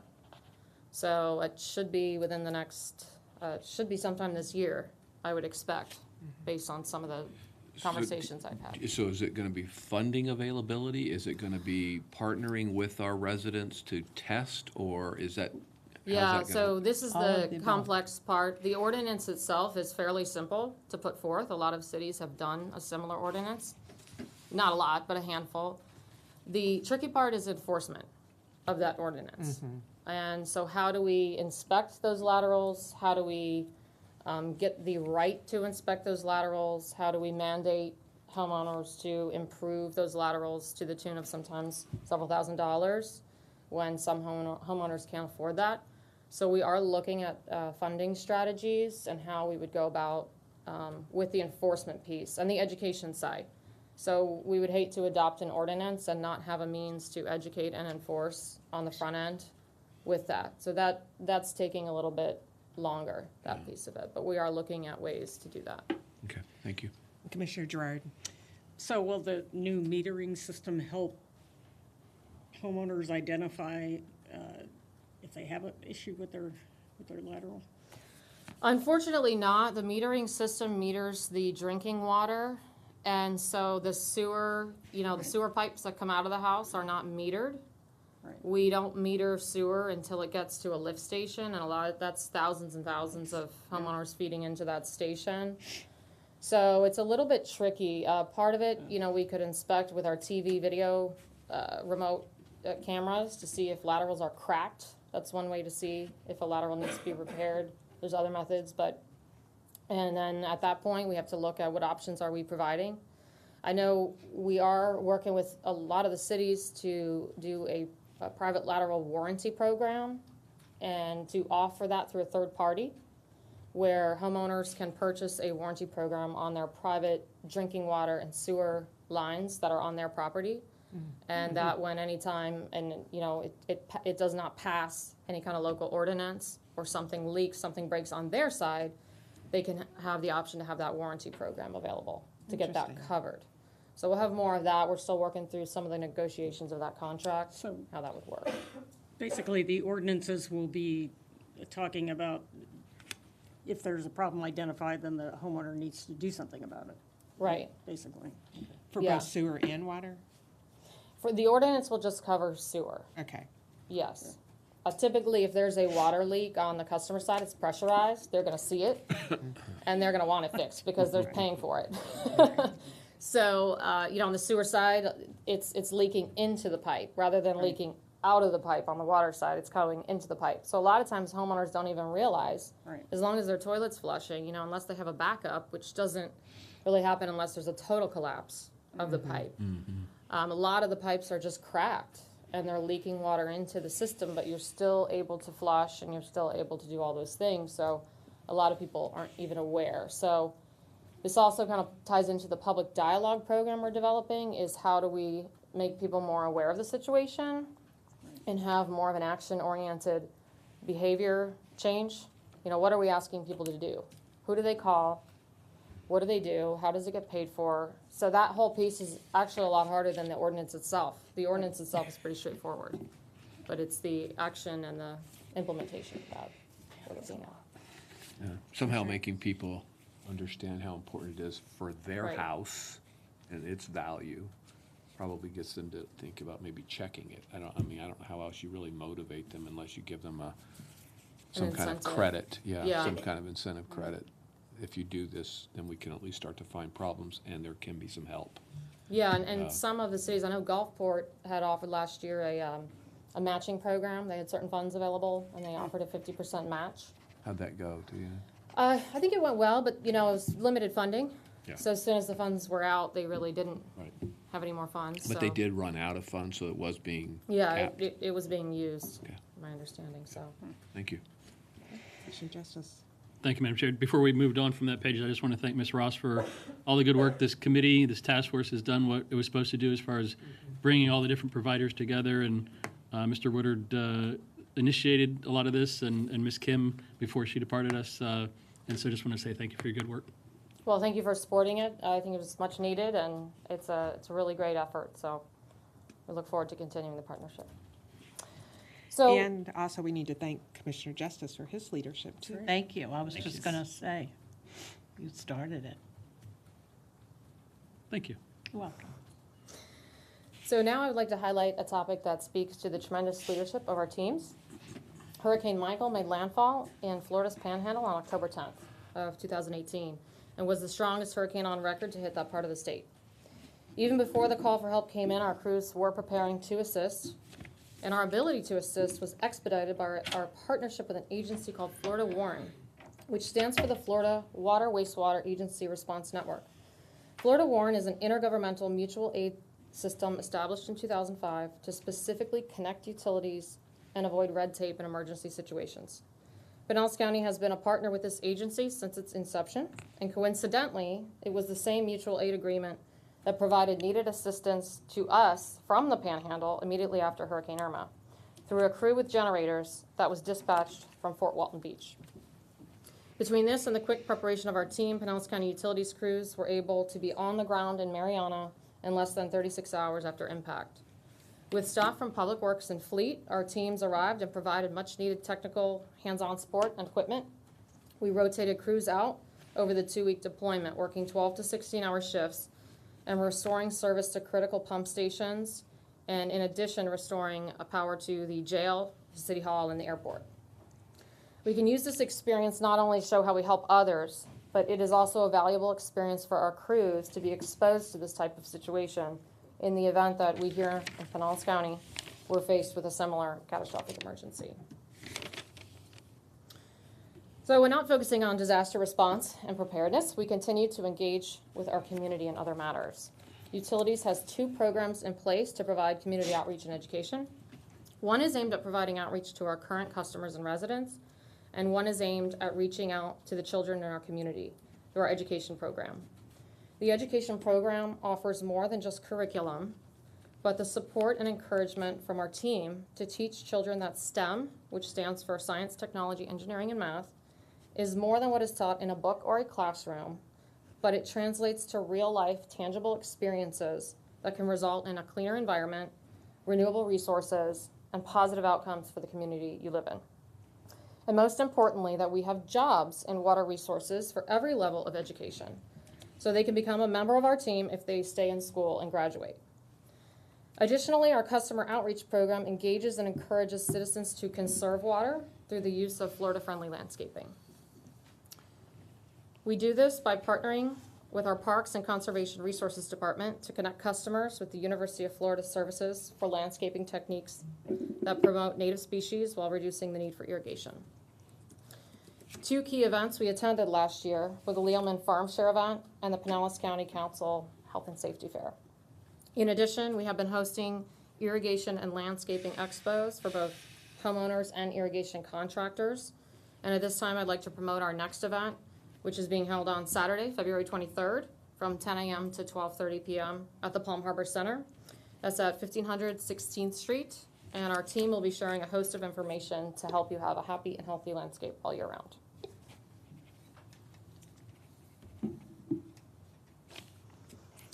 So now I'd like to address some of our current projects that are underway this year. It was made apparent that more redundancy was needed within our sewer pump stations after Hurricane Irma and the wide-scale power outages that we experienced. So we've developed a 4-year program to address the need for additional backup power at critical wastewater pumping stations. We have identified 31 total sewer stations slated for this program. These stations were selected based on a criticality assessment, including the number of customers served, as well as the critical facilities served by these stations. The picture on the right is an example of an alternative to the typical stationary generator that we will be evaluating for some of these stations. It's called a bypass pump and can be configured to provide backup power for stations that may have difficulty with the installation of a full generator system.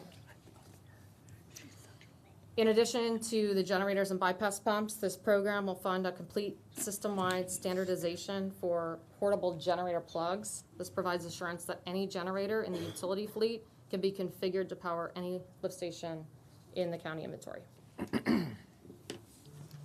We're also making improvements at our wastewater treatment plants in the coming year. Pictured at the left is the South Cross Bayou Water Reclamation Facility headworks and grit treatment structure. This treatment process is critical to providing enhanced wastewater treatment through the removal of debris, grit, and sand that enters into the system and can inhibit proper removal of nutrients from the wastewater. A new facility is being designed and built to improve removal of sand and grit while enhancing the capacity of the system. We've started the design process and plan to have the system constructed and completed by fiscal year '22.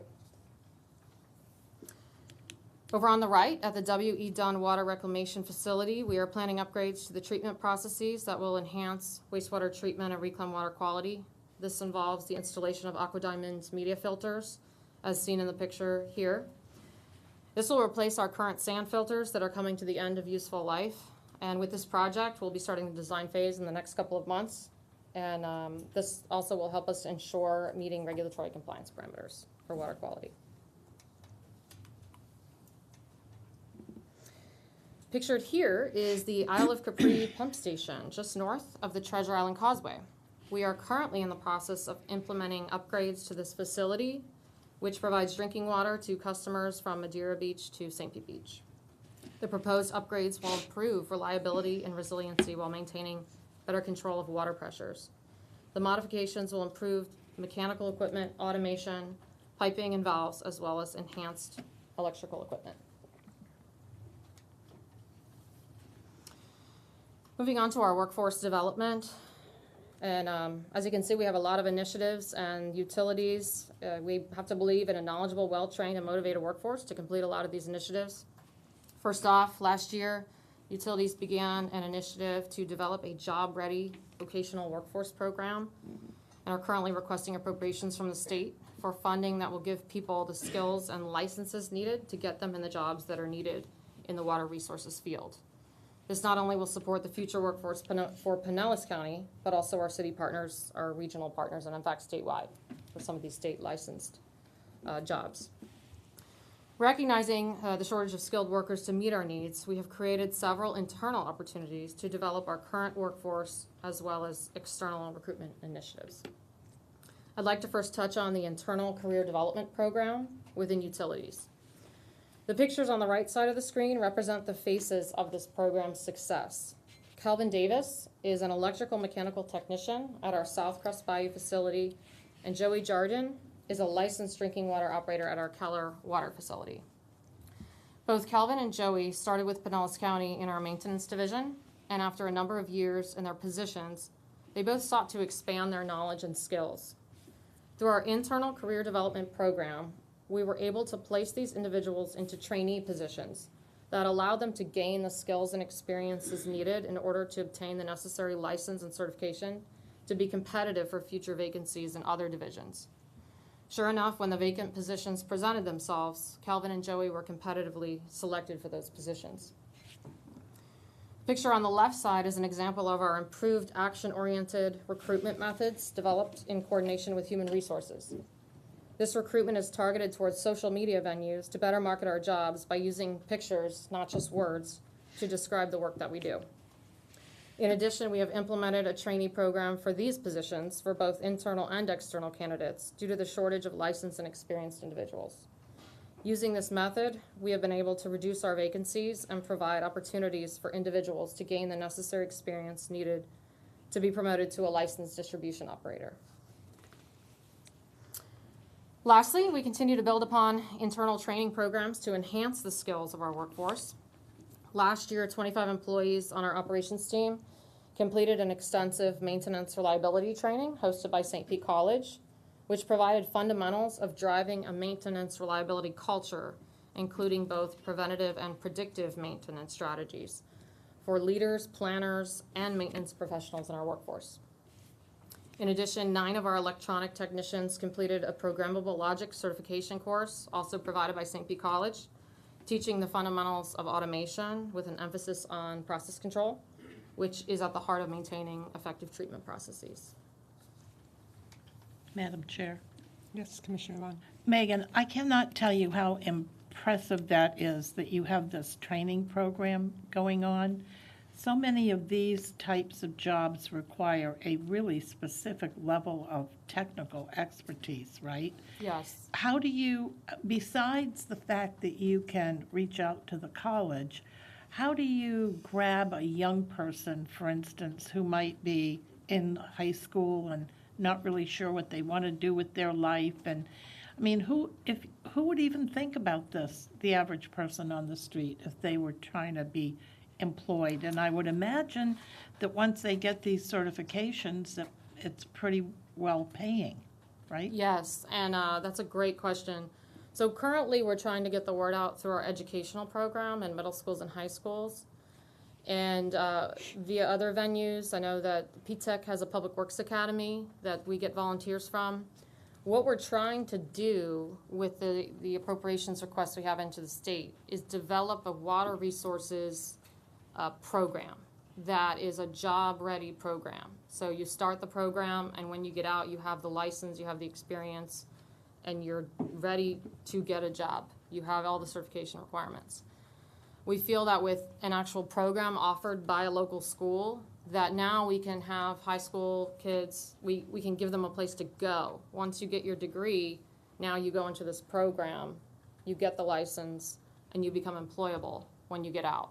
That's what we're aiming towards, because we have to fill the gap of between the high school degree and the license.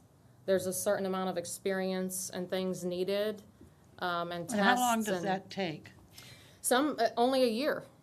A year of experience, as well as taking certain courses and passing an exam. 1 year, and after a high school degree, potentially, you can be a licensed operator or distribution operator in the state of Florida. So if you can imagine, there's not a whole lot of jobs where after 1 year out of high school, you're employable to get a job, a long-term job that is needed, and that you will almost never be unemployed with that license. Well, that's So- great, because we have, I used to worry, and I still do, about our aging workforce and how we don't really have the mechanics in place to bring people in and make sure that there's a transition period and people waiting in the line to move up the ladder. So I think that's really, really important, and I wish all our departments would start that, quite frankly. And what we see is there is interest. When we post a trainee position of any kind, we get over 100 applicants. Wow. See? So people are interested, but when we post the regular job with all the requirements needed, you get, 5 to 10. And so you know that people are out there that want these jobs.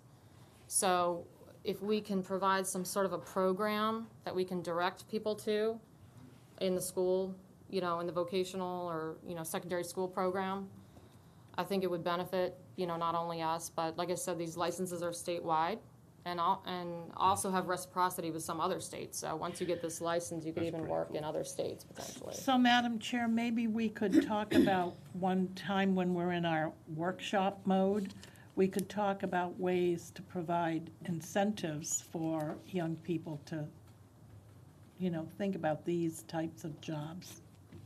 I know there's tremendous efforts already underway between the Pinellas County Education Foundation, who just, they're unveiling a program that you may want to check into for internships this next summer.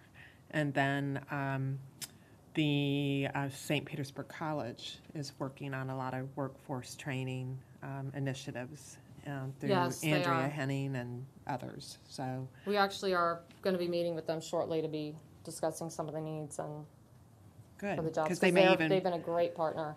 right. I know they're interested in responding to the workforce needs as well as doing certificate programs if Yeah. necessary. So great. It's been great. Okay. Excellent. Commissioner Thank Akers and you. Commissioner Gerard. Thank you again for the presentation. Just two or three things. First of all, our relationship with Tampa Bay Water. Just, any issues that we need to be aware of, any problems that we can be, trying to address better, relationship improvement, anything you can think of, please let me know. Obviously, we're working closely on a lot of things there, but I really, really appreciate everything you all have done and some of the other issues that we're dealing with right now. I keep hearing little things about water quality, maybe something that we need to be looking at. Yeah. Water quality that we get, and how we keep it in good condition throughout our pipes and stuff like that, but I look forward to hearing more about Yeah, that. and there's a lot of support from the members for an improved water quality from Tampa Bay Water. So I know they are working with a consultant right now to identify how they can look at that source water and have targeted improvements to some of the groundwater areas. Yeah. And so we are keeping up to date with that, and it seems to be getting support from all the member Yeah, governments. well, So keep being that strong Yeah, voice. absolutely. I think that's really important. Also, maybe you could just speak briefly to where we are in that reclaimed water master plan. So if residents are watching, North County's had its issues. When do you think that will be unveiled so that our residents will be? Right. So we are working with the North County Council Homeowners Association to get on their agenda, and we're looking at March right now to present that. The master plan is complete. So we've developed more of a, it's very technical, so we've developed a presentation, a public presentation, and we'll be presenting that to them. So if they're watching, keep a look, look out for that agenda. We'll be presenting that plan. Ultimately, we're looking at 3 phases. Phase 1 will be some of the operational improvements that we can do, and some of that's already been implemented with regards to maximizing how much water we can purchase from Baltimore and Clearwater to supplement the system. Phase 2 is going to be demand management. So essentially, we're looking at the installation of meters for the reclaimed water system to better control the reclaimed water usage in that area. And then phase 3, we're looking at supply and storage alternatives for the reclaimed water. So we'll be presenting that plan. We're also going to be presenting it at an upcoming workshop to the board. So probably in the month of March. Yeah, well, I think it's really exciting, especially the meter part, because I don't think you can manage a system effectively without it. I mean, not only how people actually properly use the right amount, but also if there's any leaks in the system, and this will help a lot of that, I think. So I'm really, as far as product availability, I think it'll be a lot better. And then phase 3, maybe we won't have to be so robust with our plans if we've taken care of a lot of those issues in phase 2. So Exactly. that will be helpful. Yeah, we'd like to take that approach because you're absolutely right. We don't know, without metering, we have no idea who's using how much. And we think we can get a better control of that to have more of an equitable system. And the last question, I seen on page 5, you said something about C-Click Fix, only like 216? 216. Is that the total number of folks last year that used that to get? That was the total number routed to utilities. Okay. So there's that number Okay. countywide is likely a lot higher than 216. Okay. But that's the total number routed to utilities. So that's just one venue that gets routed to us. Okay. Most of our complaints, if you will, or concerns come in through our phone number. Okay. We get most of our calls. We had 162,000 calls last year. So, yeah, maybe you're not the right person to ask, but the total calls that are coming in from our cities, because we've been, when we first started this, we told the cities that they could participate too. So I was wondering how much they're using the system and how much their residents are using it, because apparently they can come to the system and then we farm it out back to the city that's responsible for the things that they've uncovered in their area. So I was wondering about that partnership and how that's Sure. being developed further. Yeah. I think it's a good tool for everybody to use. Absolutely, especially if you're not sure. For utilities, if there's a problem that you know of, that our phone number is the best way because that's 24/7 and really will get someone out there quickly. But the app is great if you're just walking down the street and you see a leak and you have no idea if it's a private homeowner or if it's public, and you can just snap a picture and turn that in and we'll figure it out. Well, maybe whoever is responsible for that app usage and how it's being rolled out and followed up with our cities could maybe just give us a brief, I don't know who that is, but maybe a brief. That might be strategic performance, Aubrey? Yeah. Okay. Maybe give us a report on how that's going and where we can help, I guess, implement that strategy more. So, thank you. Okay. Thank you, Madam. Mr. Gerard? Just to go back to the training thing, if you, so they can get the year's worth of experience by taking one of those training jobs, and they'll get on the, am I understanding that correctly? Yeah, And so otherwise- most of the licenses are, there's 2 parts. There's actual examinations, state examinations that need to be passed, which is more of the book knowledge and learning the math and everything else, all the different control mechanisms and so forth. And then there's an experience requirement, and most of them are 1 year of actual full-time experience.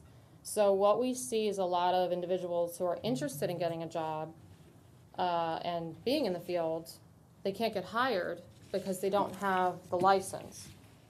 but they can't get the license because they can't get hired. That happens. It's- Well, that was my question. How do they get the experience? Well, that is what has provided a huge gap, is we've been having to hire people, when we have an opening, we'll hire as a trainee, and we'll hire someone in to get that experience. Now, we're limited in numbers because we can really only hire when we have a vacancy. Right. Because we don't have a vacant position, we can't hire anyone. So what we'd like to do is partner with our educational institutions to develop a program that both pulls together the classroom learning, but also work with them to get the individuals the experience in the facilities and in the field, to get them the hands-on experience during that program, so that when they get out, not only have they passed both the exam, they also have the number of hours and experience required, and just are fully licensed by the end of the program. Okay. So, So are you also working with CareerSource on some sort of placement, on-the-job training, you know? yeah, so Placements. we're first, the approach we're taking is, we're gonna first approach some of the educational institutions to see if they can really just develop a program. And then once we have a program, CareerSource would basically feed into that program. You know, if they have people that need jobs and wanna get re-educated to do a different type of job, rather than, you know, having the county take all that on, since we don't have the number of positions to get, you know, dozens and dozens of people certified at Right. one time, we can feed them into a water resources program, and when they come out, now they're employable. So that's kind of the approach we're taking with regards to that. They can also that support some of that trainee Yes, absolutely. positions that you're doing right now. Because Yes. they have the money for on-the-job training, so. Yeah. And they're really trying to reach out to connect, make Sure, and partnerships. yeah, we'd be happy to work with them as well. Okay, great. Commissioner Just a Welch. quick follow-up. Megan, where is the Public Works Academy that you mentioned? It's at the Pinellas Technical Is that P-TECH? College, yeah, P-Tech. Okay. Have you all talked with the Pinellas County School Board about a potential career academy? You know, they have culinary and auto and medical, law enforcement. So, yes, we have talked to the P-TECH, I believe he's the president, Jacob Prokop, the president of P-TECH, and we have talked to him about the needs. So we're willing to work with them as a partner. We're gonna be looking at reaching out to a couple different educational partners to see where it would make the most sense, but we have sat down and met with them. Is P-TECH all post-high school? Is it after high school? That's a great question. I believe so. You don't think so? I think so. Some of it, yeah. I don't Because know I'm that it's thinking more a a high school academy, like, and there's several high school academies all over the county. Yeah, and actually, Steve Salto, our operations director, is working with some of those high school academies, so I'll let him take that on. Steve Salto, Operations Director, Utilities. We're working with Lakewood High School right now to develop, they do Well, have that's an an awesome academy. high school. And they, we're working with one of the instructors and the principal of that school to bring in, it's like a 3-year academy at the high school level, works with the kids, gets them, so then by the time they graduate, they reach seniors, they've actually taken those water and wastewater and operator exams and have passed those exams, and they're ready to leave the high school environment and start to get hired as a trainee. What are they So, calling that?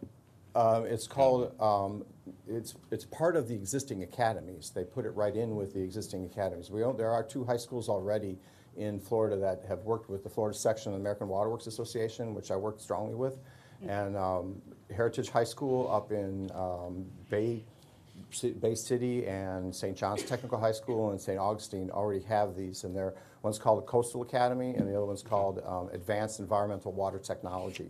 And the teachers get trained, and they take the courses themselves, and then they teach the high school kids. They take them on field trips. City of Fort Lauderdale has summer internships. They bring them in at $10 an hour for 6 weeks over the summer. They work at the plants and alongside the mechanics and stuff. So they are very successful. I got a call just the other day from Broward County and the association. We're going to be meeting with them. They want to start a couple academies at the high school. It's a real popular thing trying to get those kids. Our types of, and all of public employment seems to be plan B to most parents. You know, we want you to go to college, and if you can't get to college, you go work for the county. You know, they seem to forget that, you know, we have tuition reimbursement, we have all these, you know, a lot of kids aren't ready right away. Come work for us for a few years. Take advantage of our tuition reimbursement. We'll get you through college, and not only that, but we can set you up in a lifetime career at the same time. So. But it's certainly a viable career path. It's a great career path, and that's certainly what, you know, President Williams was talking about, and that's what the Career Education Board is looking at. So, and the governor's been speaking of it lately about the technical schools and stuff. So we really need to ride that wave as it's being pushed forward. okay, well, that's good to hear. Thank you. Thanks. So, moving on again to what we're doing in 2019, we intend to dramatically increase our efforts to engage with our community and promote our brand with our newly adopted symbol and slogan, "In the Know About H2O," to highlight what we do. Our Tap H2O and water conservation campaign will continue to meet with homeowners and businesses on the benefits of drinking more tap water while using less in the form of irrigation, while our education program continues to form new partnerships with youth organizations. Listed here are some of the new events that we will be attending in the coming year. Some of our education events include the St. Pete STEAM Fest, if anyone knows what STEAM is. And at Shorecrest Elementary and the Bowder Elementary Science Expo. We will also be participating for the first time in a 2-day USF Engineering Expo, and this is a large event. It attracts 10,000 people and seeks to educate students in grades K through 12 on the importance of STEM, as well as enable them to interact with local scientists and engineers. In April, we will be participating for the first time in the Girl Scouts STEMapalooza event, as well as the new Youth STEMposium event hosted at St. Pete College. Our education program will host its second teacher training in February in partnership with the Solid Waste Program. This teacher training is sponsored and promoted by Pinellas County Schools as part of their professional development. So thank you, commissioners, for allowing us here today to present on the Utilities Department doing things. If you have any further questions, I'd be happy to answer them at this time. Yes, Commissioner Welch. Thank you, Madam Chair. Great presentation. I first wanted to tell you that you spoke to us about bottled water before, and thanks to Commissioner Peters, we're now drinking tap out of this, so I just wanted to make that Nice. for the record. Secondly, on slide 9, you had a very interesting graphic, and I was just wondering, no, I don't want to call right now. Which systems were utilized to bring this together? I'm assuming GIS is part of it. Which other systems fed into this? So the flow meters, we collect data from the flow meters into our SCADA system, which is it's what connects a lot of our equipment in the field to our computers and automation, and it also historizes a lot of the data. Okay. And from that, we can upload that to our GIS system. Just those two, SCADA to GIS, gives you all this? So part of it, and actually, if you're interested, I can show more some of the details we get from up here from some of the data. This is some of the flow monitoring in one particular area. These are more the details we get at each of the flow monitoring sites. And as you can see here, we have a graph and we measure the rainfall and we compare our normal flows, which is the blue line. And we see the rainfall are the green bars here. And then the red line measures actual flows that we see. And you can see as the green bar goes up, we have inflow. That's the initial spike, because that's the rain that's directly entering the system. And then even after the rain ends, you'll see the rainfall drops off. We still have sustained flows coming into the system, and that's what's called infiltration. So that's the kind of data that's collected, and it's mapped like this, and we can separate out, and then we color code it to create that heat map you see, so that we can visually depict just overall where our areas. That's awesome use of the technology. And all that's automated at this point? Well, currently, we have had to have physically people go out and install these meters and kind of move them around to different sections. We've segmented the area and moved them all around. With all this data, once we identify some of the areas that are known as our hotspots, we're looking at going in and likely installing either permanent flow meters there or having just roving flow meters that we go out and move around and we measure, on a continuous basis, measure Okay. the inflow and infiltration. Great. Last question is on the electronic metering that you said is going to be implemented over the next 6 to 8 years. Yes. I know when we'd spoken about that over the last decade, it was very costly. Is that going to have any impact on rates over the next 6 to 8 years, or? So we are incorporating some of these upgrades. The current meters are at the end of their useful life. So that's why we're deciding to embark on this program now, because some of the meters are getting old, they need to be replaced anyway. And so the replacement does need to happen one way or the other. But we're also seeing with these electronic meters, a lot of the information that's out there is that there is somewhat of a return on that investment. We get more accurate readings. And so we are estimating a payoff of about 6 to 8 years after they're fully implemented. So yes, there is an initial cost, but we think, and we have, what we've seen from the data we've gotten so far is that we'll get a return on that.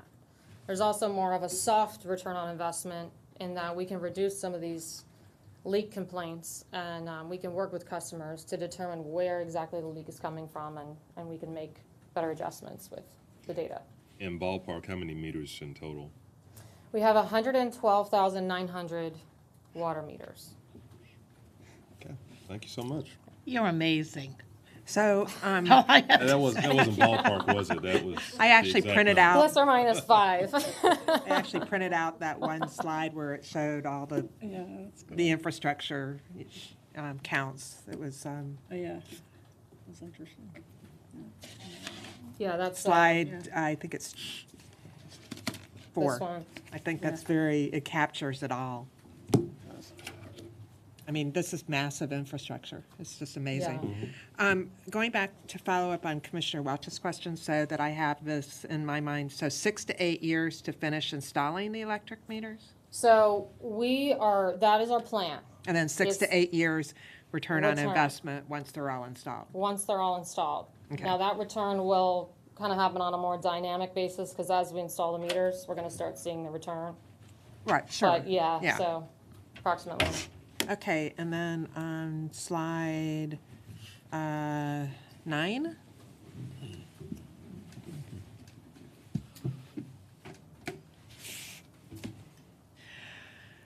With this analysis and knowing where we have all these hot spots, will you be coming back with besides the ordinance, will you be coming back with a capital plan to address some of these?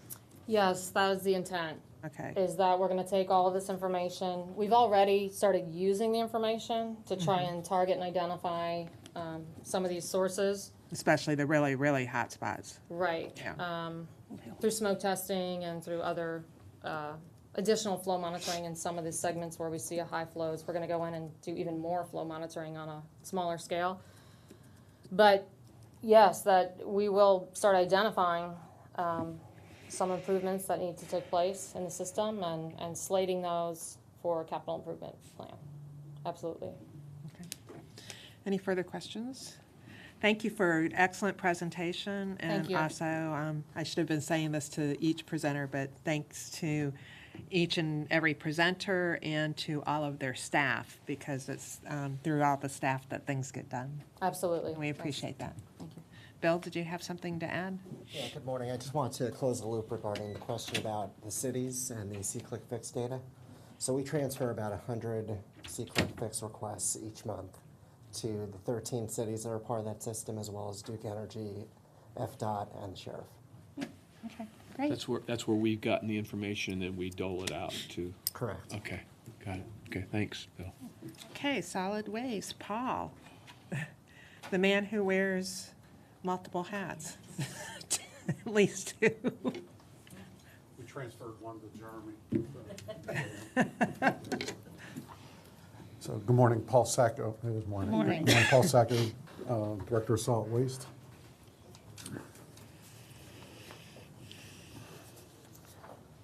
So some quick metrics about who we are. You see that we're 80 FTEs and 3.7 of the county administrator's workforce. Our mission is to provide safe and environmentally sound integrated solid waste practices and services. We have 4 key strategies: comprehensive education and outreach programs, maximize resource recovery, preserve our landfill life expectancy, and environmental and economic sustainability. So today I have a management team here with me from Solid Waste. They really do everything because I'm only down there part-time. But we have Deb Bush with our public outreach programs. Next there is Cassie Tierney, our newest member. She's with Business and Finance Services. Bill Embry with our contract operations. Easy, Bill. Next then we have Sean McQuillan. She's our core team member for EAM, our lifeline to Jeremy and his new operation. And Robert Mills, our infrastructure management services.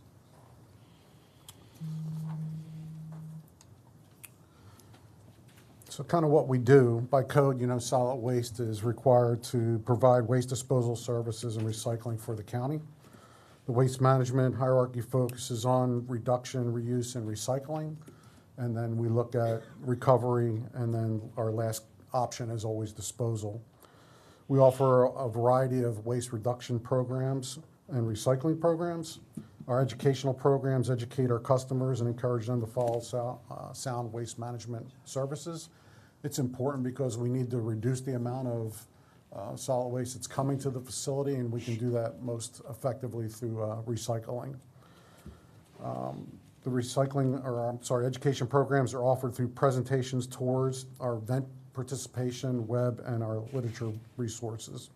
We also provide education to our businesses through our business waste assessment programs. We monitor and we help them, educate them through our hazardous waste, through site visits, educational outreach, resources, and compliance assistance. That's actually a requirement and unfunded mandate that actually comes down through FDEP that we provide for the state. We provide recycling drop-offs containers throughout the county, including our parks and beaches. Yard waste is recycled into mulch, and that's provided free to our residents. Our reefs, they're constructed with discarded concrete and derelict ships. And through our household electronics and collection center, we have a swap shop where we're able to provide that opportunity to those that are coming in. And we also recover and recycle the electronics and chemicals from there.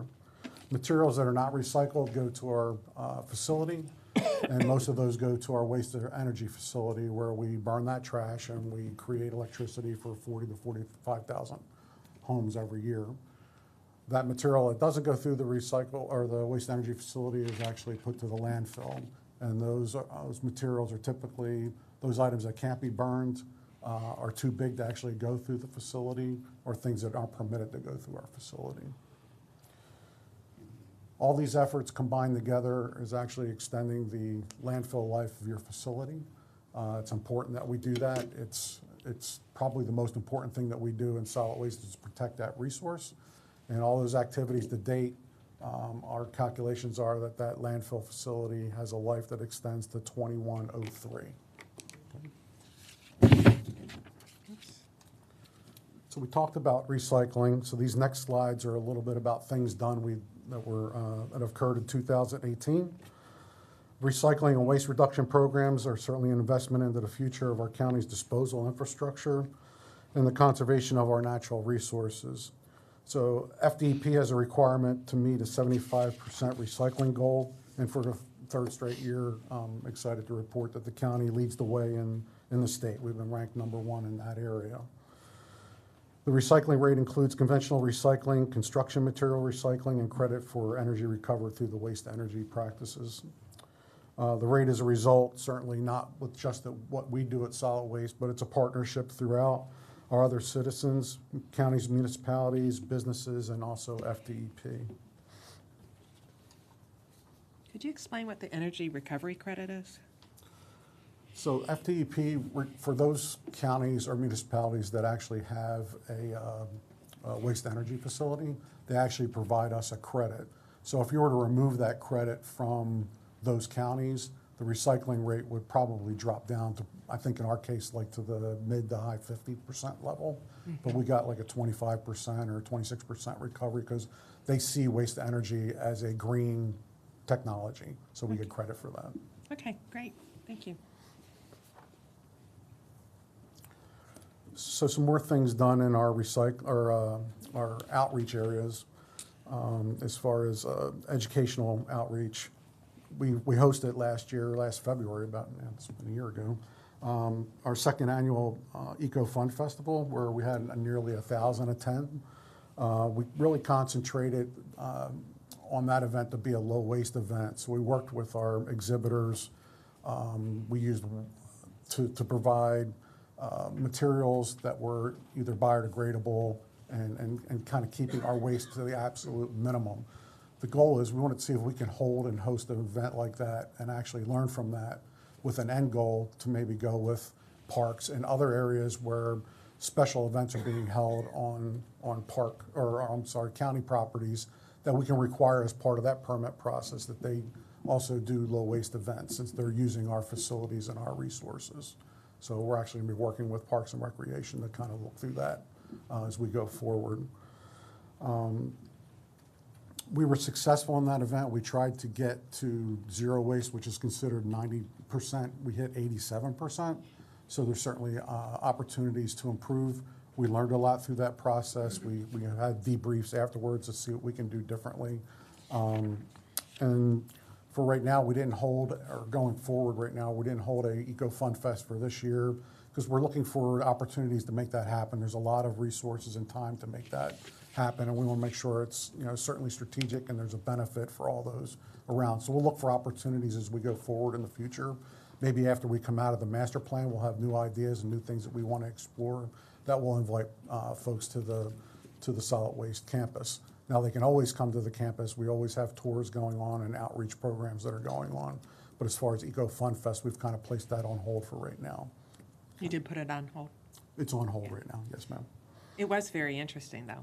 I did attend. Yeah, that was the second one. We just saw the attendance drop, and we just didn't want to get into we're doing the same thing all the time. Right. We want to keep it fresh and keep it new, and if we weren't able to do that effectively, we felt it was better just to hold off and not do that right now.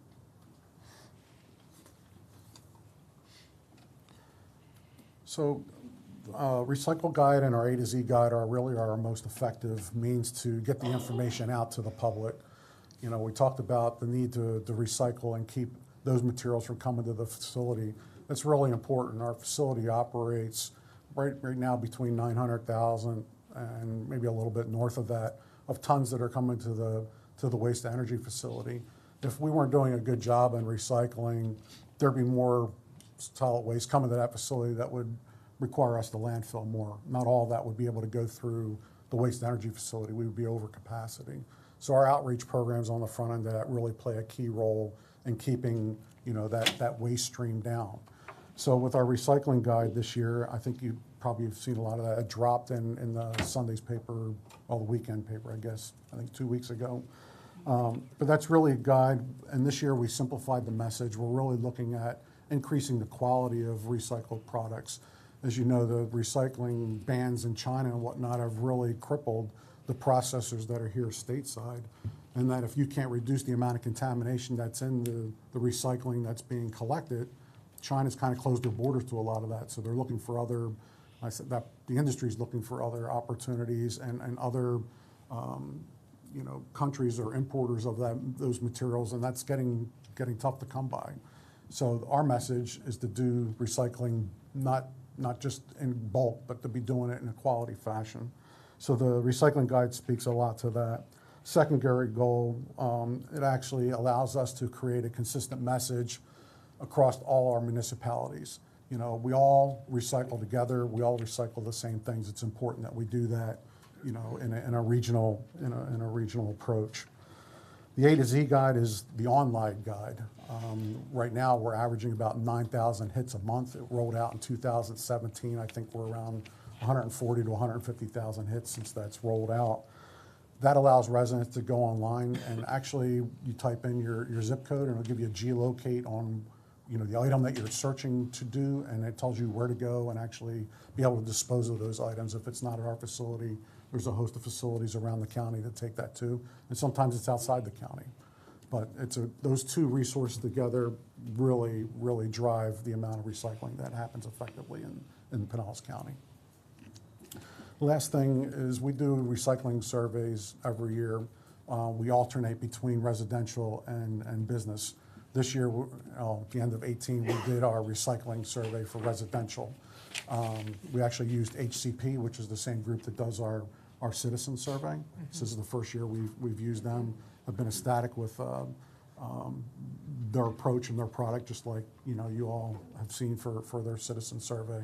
So we're learning a lot. It actually paints the picture of that point in time and what the citizens are actually seeing and how they're responding and performing to recycling on a residential level. So we'll take that information and we'll use that for other education outlets to see if we need to tweak what we already do. In some cases, we may have to come up with things that are new.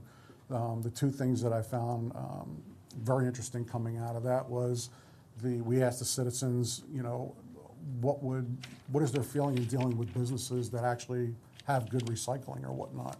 It was a very high number. I mean, it was probably north of 65 or 70%. They saw that to be very much part of their decision making if they wanted to do or do business with those businesses. So we passed that information on to economic development so they can get that out to our businesses in the community saying, hey, your customers see recycling, that is important that they're making decisions based on your ability to do that. The other question that we posed out there was really about electronics. Electronics are becoming an issue for us to recycle and recover. We've struggled a little bit in getting a quality contractor in there to do that. We've done that. But what we're seeing in that trend is it's harder and harder for those folks to find markets for that. There's just not big markets for those plastics and those items that are contained in electronics. And we're seeing also a trend in the industry that they're being burned, which is not bad. With a waste energy facility, we can recover those things. But with the metals and whatnot that are in there, we would need to do enhanced metals recovery, I think, to provide insurance that we're collecting everything that we can out of those electronics if we want to shape that way. So we put questions out to the public and asked them, if it costs more to recycle electronics, would you be willing to pay a little bit more, where right now it's a free service, or would you be open to the county exploring options to burn those electronics if we were to maintain air permit compliance and do enhanced metals recovery where we're recovering those metals and we know we have control of what's being recycled with those electronics. When they leave the facility, we try to keep track of all those, but when they leave our recyclers' markets, we really don't know. And the overwhelming response was, we're good with you burning that. So when we looked at this earlier on, we were talking about maybe doing focus groups or whatnot, but this survey was statistically valid. It actually gave us some really good information. So it's something that we're going to look at, we're going to explore. There's a lot of things that need to fall in place before we would do that. There's certainly got to be a whole communication plan to make that happen, because it is a deviation of how we've been operating for some time. But we'll look at that. But I think it was just very telling from that standpoint that the customers were open to that, our citizenry were open to that. Question. Yes, sir. You mentioned a minute ago a regional approach. A few mayors have talked to me a little bit about their recycling programs and the same problem you mentioned with the China import issue. So they're having a hard time on where to send their materials, and the contracts they have are becoming less favorable. Is there a group that we work with our municipalities that kind of look at those kinds of facility possibilities here in the county? I know they call it MRF or something like that, where they have a facility where we would actually help our municipal partners. So do we have a group that kind of works together on those kinds of issues? We do, and I'm going to get to that in a little bit in the presentation. Okay. And if you still have questions, I'll be... Yep, perfect, thank you. Yes, sir. Madam Chair, I have a question. Commissioner Welch. While we're here, I actually have a TV in my truck that I'm taking by our electronics place after Thanks to Marie Kondo, Commissioner of Justice.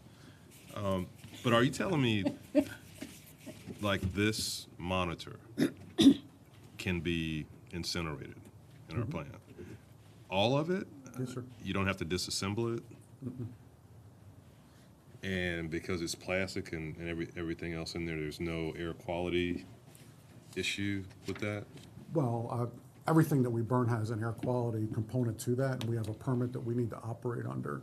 And we would need to understand the amount of waste electronics and what that would be in a percentage of our waste stream. But we burn plastics all the time. It may not be in the form of a monitor, but there's plastics coming through. So that- televisions, monitors? Well, we don't burn those right now. No, I'm saying, but potentially. But we could, absolutely. If the market keeps going the way it's going. So why did we not do that historically? Because I believe in the past, I would have to ask my staff, but I think the markets for recycling materials and TVs in the past were better. broader and more economically feasible than they're becoming today, with things getting smaller and whatnot. Okay. So, and I think there's also heightened sensitivity for some of those things that are, you know, that are in those components as well, as far as keeping track of those and being sure we're, you know, being good stewards of things that are leaving our, you know, our stream. So for the time being, we're still telling folks not to put these in the waste stream? Correct. Okay. Thank you. We're still telling folks to do what? I didn't Not hear to you. put electronics in the waste stream, you know, in the, Recycle them. Yeah. Continue to recycle. You know, we're not asking anybody to do anything different. We're just looking at different ways going forward. and what's your timetable on making a decision? I would say probably within the next year. I think with the survey data, like I said, is very telling. We're actually we're looking at a pilot project to do enhanced metals recycling.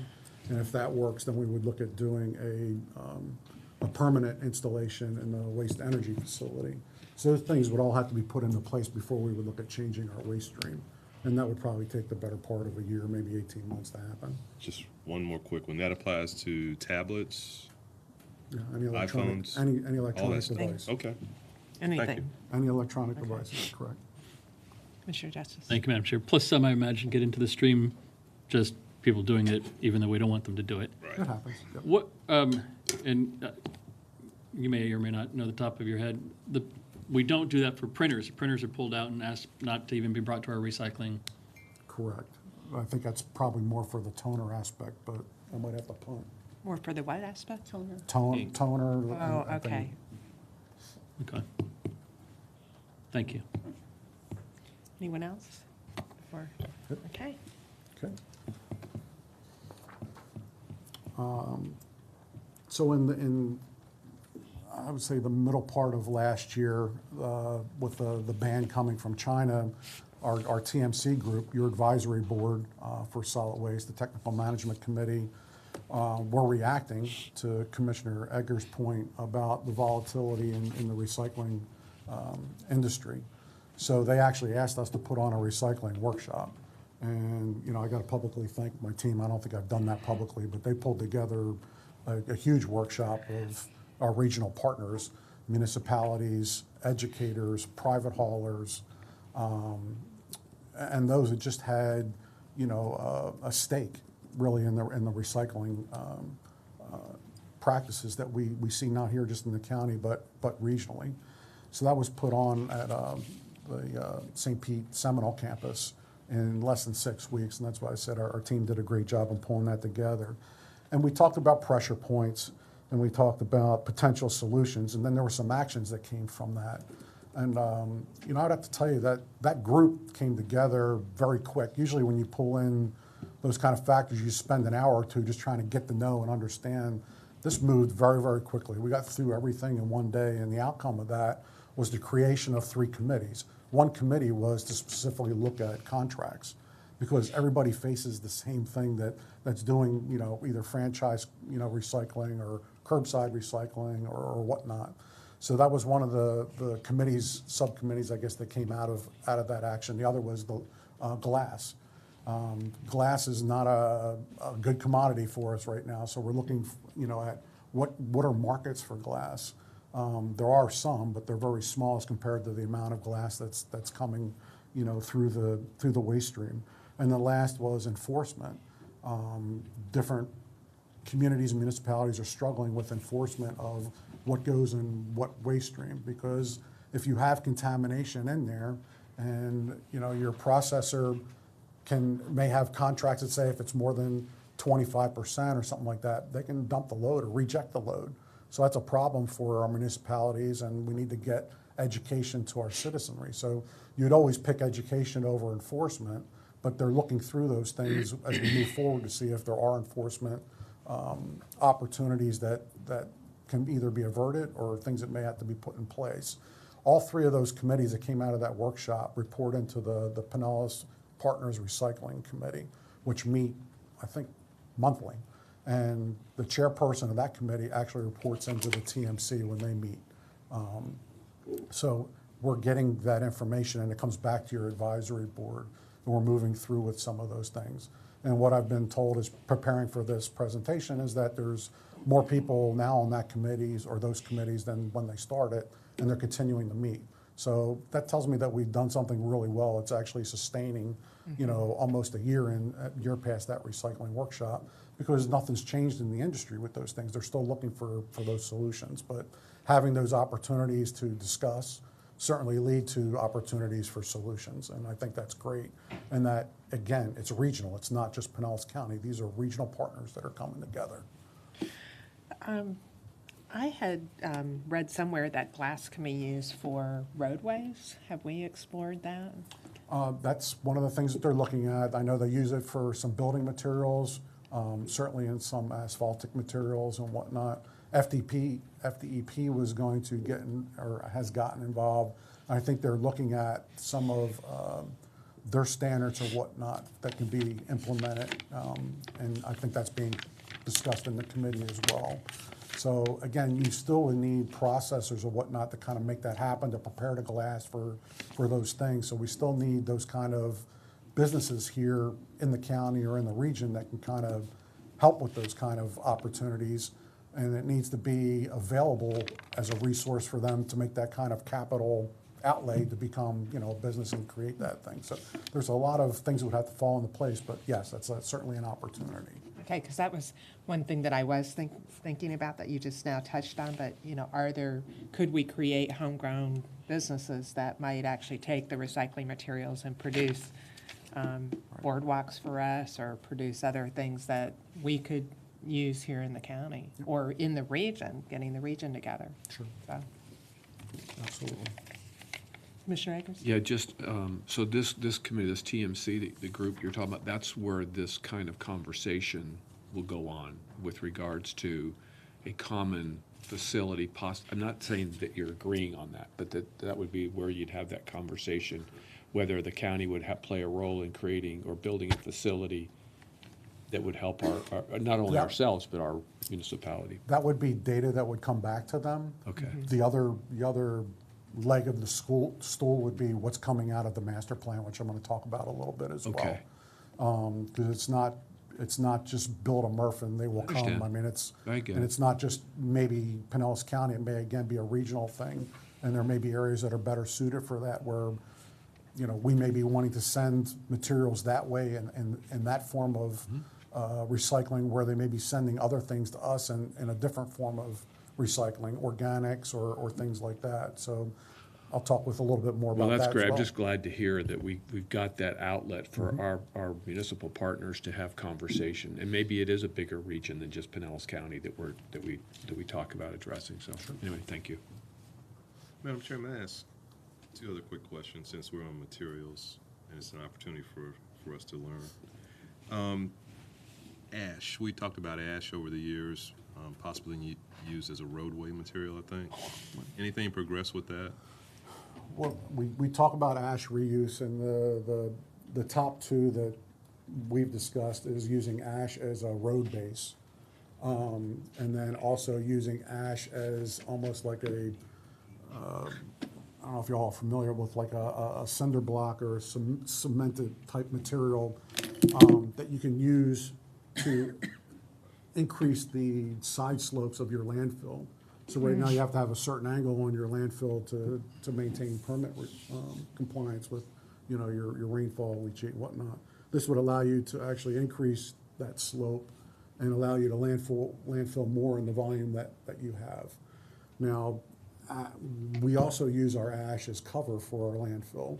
So our operational permits require us, every day that we put temporary cover over what's being there, that helps with odors and whatnot.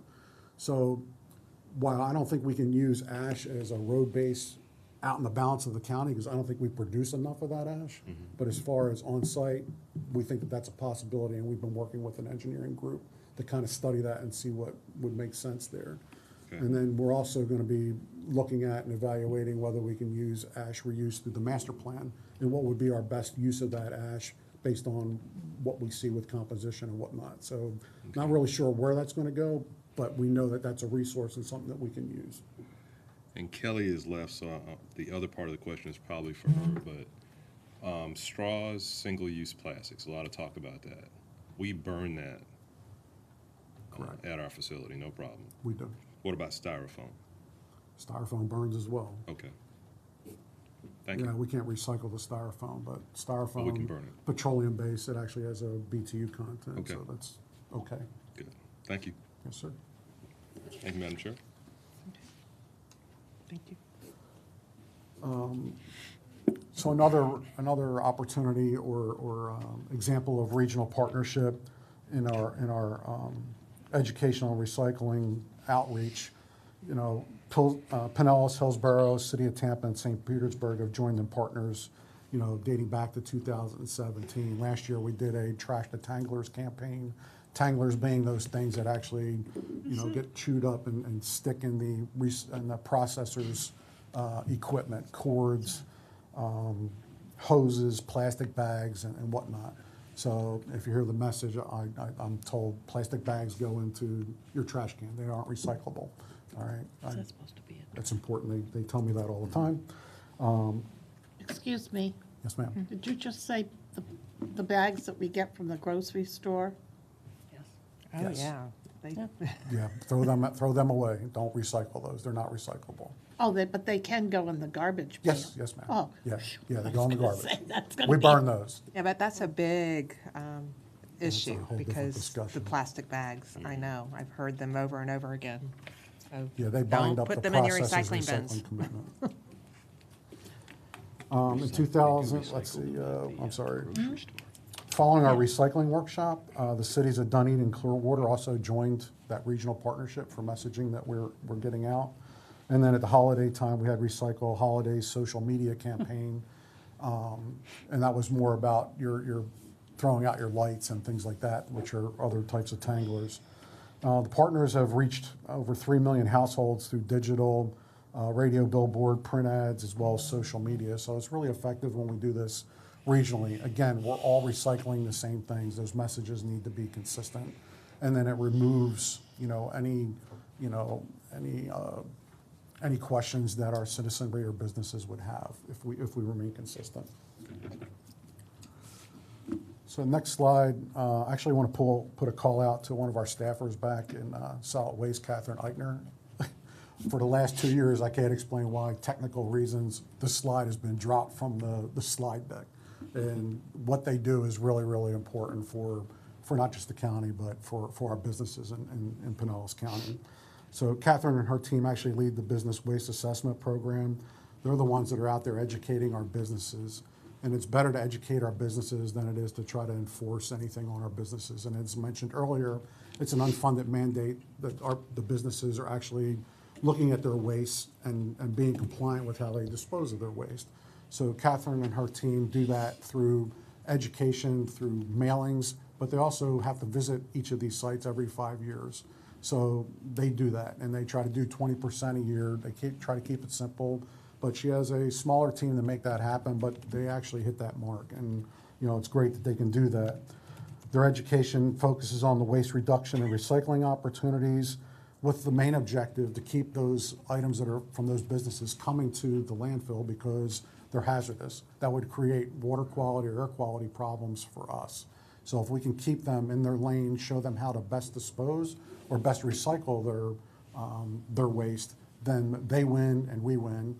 And as I mentioned earlier, the citizens like to see businesses that are doing that, in an informed and creating performance metrics that have zero waste to landfill or maximizing the amount of recycling that's going on. So in 2018, 3,400 businesses were educated through those mailings and site visits. In 2018, they also focused on the automotive industry, where they held a workshop for that industry that they can specifically look at those products that are being used in their automotive areas. Survey from that, of the 32 attendees, they all rated the workshop as good to excellent.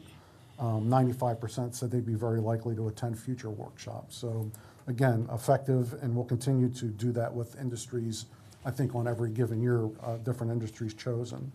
Another example of success is they've worked with a business that actually was compliant, and they had two separate waste streams. One waste stream was being sent out of county, which costs a lot of money. So we have a special waste program at Solid Waste where they went in and showed them how to handle that waste and actually could bring it to our facility and actually save them money. And then the second waste stream couldn't be recycled, but they put them in contact with a manufacturer that used the byproduct of their waste stream, and they're able to get it to that manufacturer, which again saves them money and helps them with their zero waste. So the program can be very, very effective. The team is very, very knowledgeable, and I'm proud of what they do. So just some general metrics. The Scale House, I mean, they're the face of solid waste. I mean, they're out there greeting and doing transactions. I mean, you can see 383,000 annual transactions coming through the scales. And, you know, customer friendly, customer oriented. I could tell you the training that's involved to make them effective is incredible, in a sense that there's so many different transactions that come through there, whether they're an account holder, whether they're, you know, we call them mom and pops, the smaller folks that are coming through. They need to know the current site operations, where the folks are being sent. It's just a lot that they need to know and understand, and they do so at such a high rate of effectiveness. You see there with over 99% effectiveness as far as when they close out their drawer at the end of the day. That's pretty incredible when you think about the amount of transactions that they do. We're able to monitor, the supervisors are able to monitor all the scales from one location. So we have inboard scales and our outboard scales. So that's really effective. I can tell you in the time that I've been there, you know, complaints that I receive are negligible that come from wait times or whatnot at the scale. Since they added the additional scales in the past couple of years, I mean, I'm not hearing or seeing any of that, and I'm hoping that you all are not either. You can see 1 million or 1.1 million tons recycled. We had 790,000 tons go to the waste energy facility, and of that, 300,000 tons that actually have gone to the landfill. So between the recycling and what's being burned and what's going to the landfill, we're reducing that number as best we can. You know, in a perfect world, I'd like to see that number zero, but we'll do all that we can to maximize that. Reef construction program. We have 13 offshore reefs and 29 inshore reefs. The reefs do promote tourism. They help support, you know, a healthy marine ecosystem. It also provides a positive impact to the local economy. Inshore reefs also provide a protection for our beaches as well. In 2018, we collected about 1,000 tons, which are currently being staged at Sand Key. That's our staging area. It's on the east end of the park. So we'll stage the material there until we get about 2,000 tons, and then we'll do a deployment to one of our permitted areas of the reef. An update on the Circle of Heroes project. J.D. White has, I think it was probably in the last month, has informed us that they've received funding to do their deployment of the first phase, which is 12 of the 24 statues. So you know that we've ordered 4 of the statues for them. They've asked us to use the balance of the money that was appropriated by the board to order the additional 8 statues, which we're in the process of doing now. That deployment, I believe, is going to take place in April, and I'm thinking they're probably looking at maybe a Memorial Day type, you know, ceremony with their deployment to make that happen. So they have found private funding to help support, which is what your seed money was intended to do. So it sounds like that first phase is going to be ready and be successful for that. So. Good. So franchise collection, again, Lealman is the only franchise collection area that was done based on the, the Lealman community itself. I will tell you that franchise collection is another thing that's being looked at in the master plan, but I'll talk about that in a minute as well. Franchise collection, as you know, it reduces impacts such as multiple haulers serving the same area, reduces children or it affects children and pedestrian safety. We have stress on the infrastructure, and you have containers that are out on the street every day. So that franchise collection reduces all those issues that can occur. The franchise contract is certainly competitively procured, and it tends to be less costly than individual contracts. Now, we'll look at that, and I'm sure that'll be looked at going forward. But in general, the Lealman contract certainly is effective for what we do. And that cost really hasn't gone up since, that contract was put into place. Madam Chair? Do you burn those tires? Yes. Yes. And I think we're going to be coming back later in the year to talk about tire fees, to increase our tire fees, because right now we're kind of the tire collection center for the region because we have the lowest tire fee. So you got to find that balance of the amount of tires that we can burn because they have great BTU content. But you can't burn so many because it'll blow us right out of our permit. Right. So we got to find what that balance is. But we're very, very low in our tire fee compared to those around the area. But I think that'll come back to you when we talk about user fees as part of the budget process. Okay. We did hold that tire collection event in May. Again, we always partner with mosquito control. The idea is to get the tires that are illegally dumped or laying around on the landfill, laying around in the community, and making sure that they're not creating, mosquito-borne environments. And for the first time, we used the Lealman Exchange as one of the collection areas when we did our tire collection, and that worked out really, really well. So update on our waste-to-energy facility.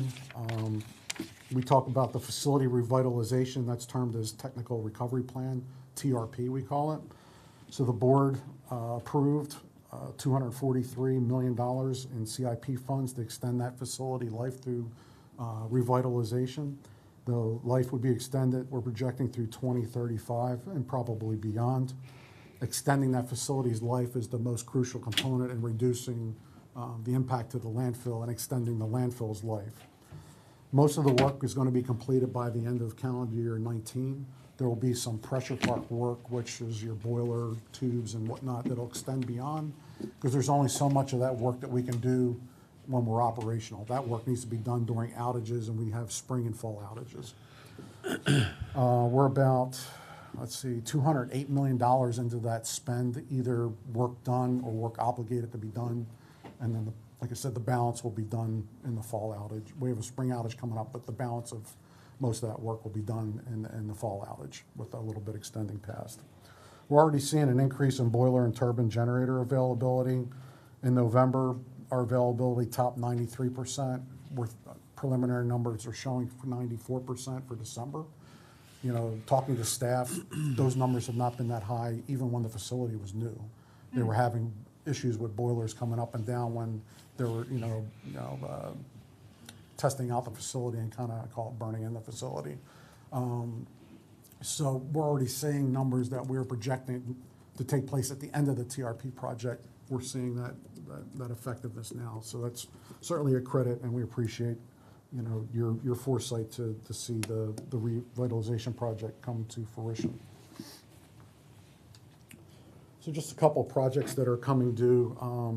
Certainly solid waste revitalization is the biggest project that we have going on. But outside of that, we have the North County Collection Center, which has been before you several times. In fact, a couple months, I guess a month or so, you approved moving forward with that. So this is the facility, which is our North County Service Center, which is up on US 19.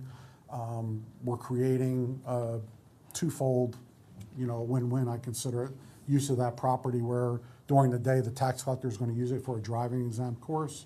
And then on weekends, we're going to have scheduled collections that take place for kind of our HEC 3 collections that would service the north part of the county.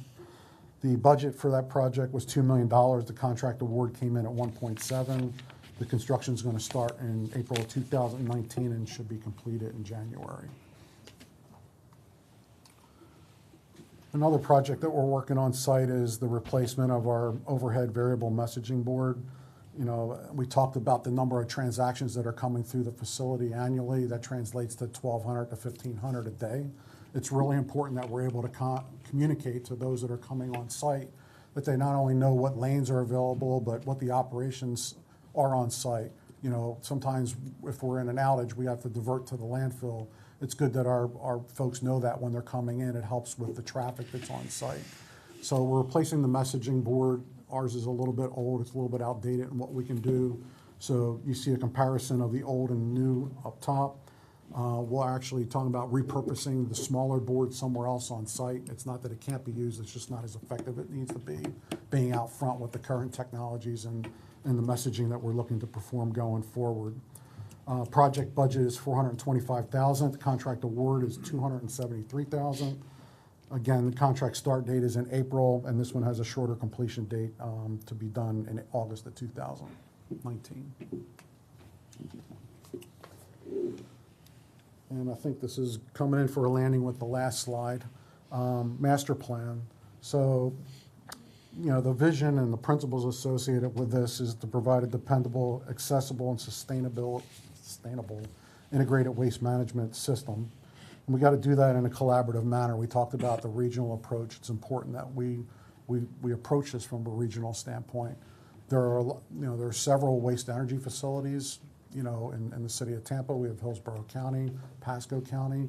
You know, when we moved through this process, we had a regional workshop, again, just to talk about the master plan and our approach. And what we've found is several of them are in the same boat as we are with power purchase agreements coming to an end, probably within 2 years of each other. We have issues with leachate. We have issues with recycling. It's just a host of those larger topics that need to be discussed, and it's best if we do that in a regional approach. And since we've already had that recycling workshop, and we already work with them with our outreach, I mean, the teams come together very easily, and they're very open and transparent with that information. It makes things a lot easier when we're trying to glean and learn from each other. So I can't say enough about, you know, our regional partners from that aspect. I think they see the value just like we do. I think we're leading in that area, and that's good. I mean, I'm glad Pinellas is the leader, but we're certainly learning as we're leading as well, and I think that's just as important. But specifically with the master plan, we're looking to inspire conscious decision-making and thoughtful consumption, anticipate future needs, and stay ahead of the curve. We certainly need to balance our environmental, economic, and social sustainability.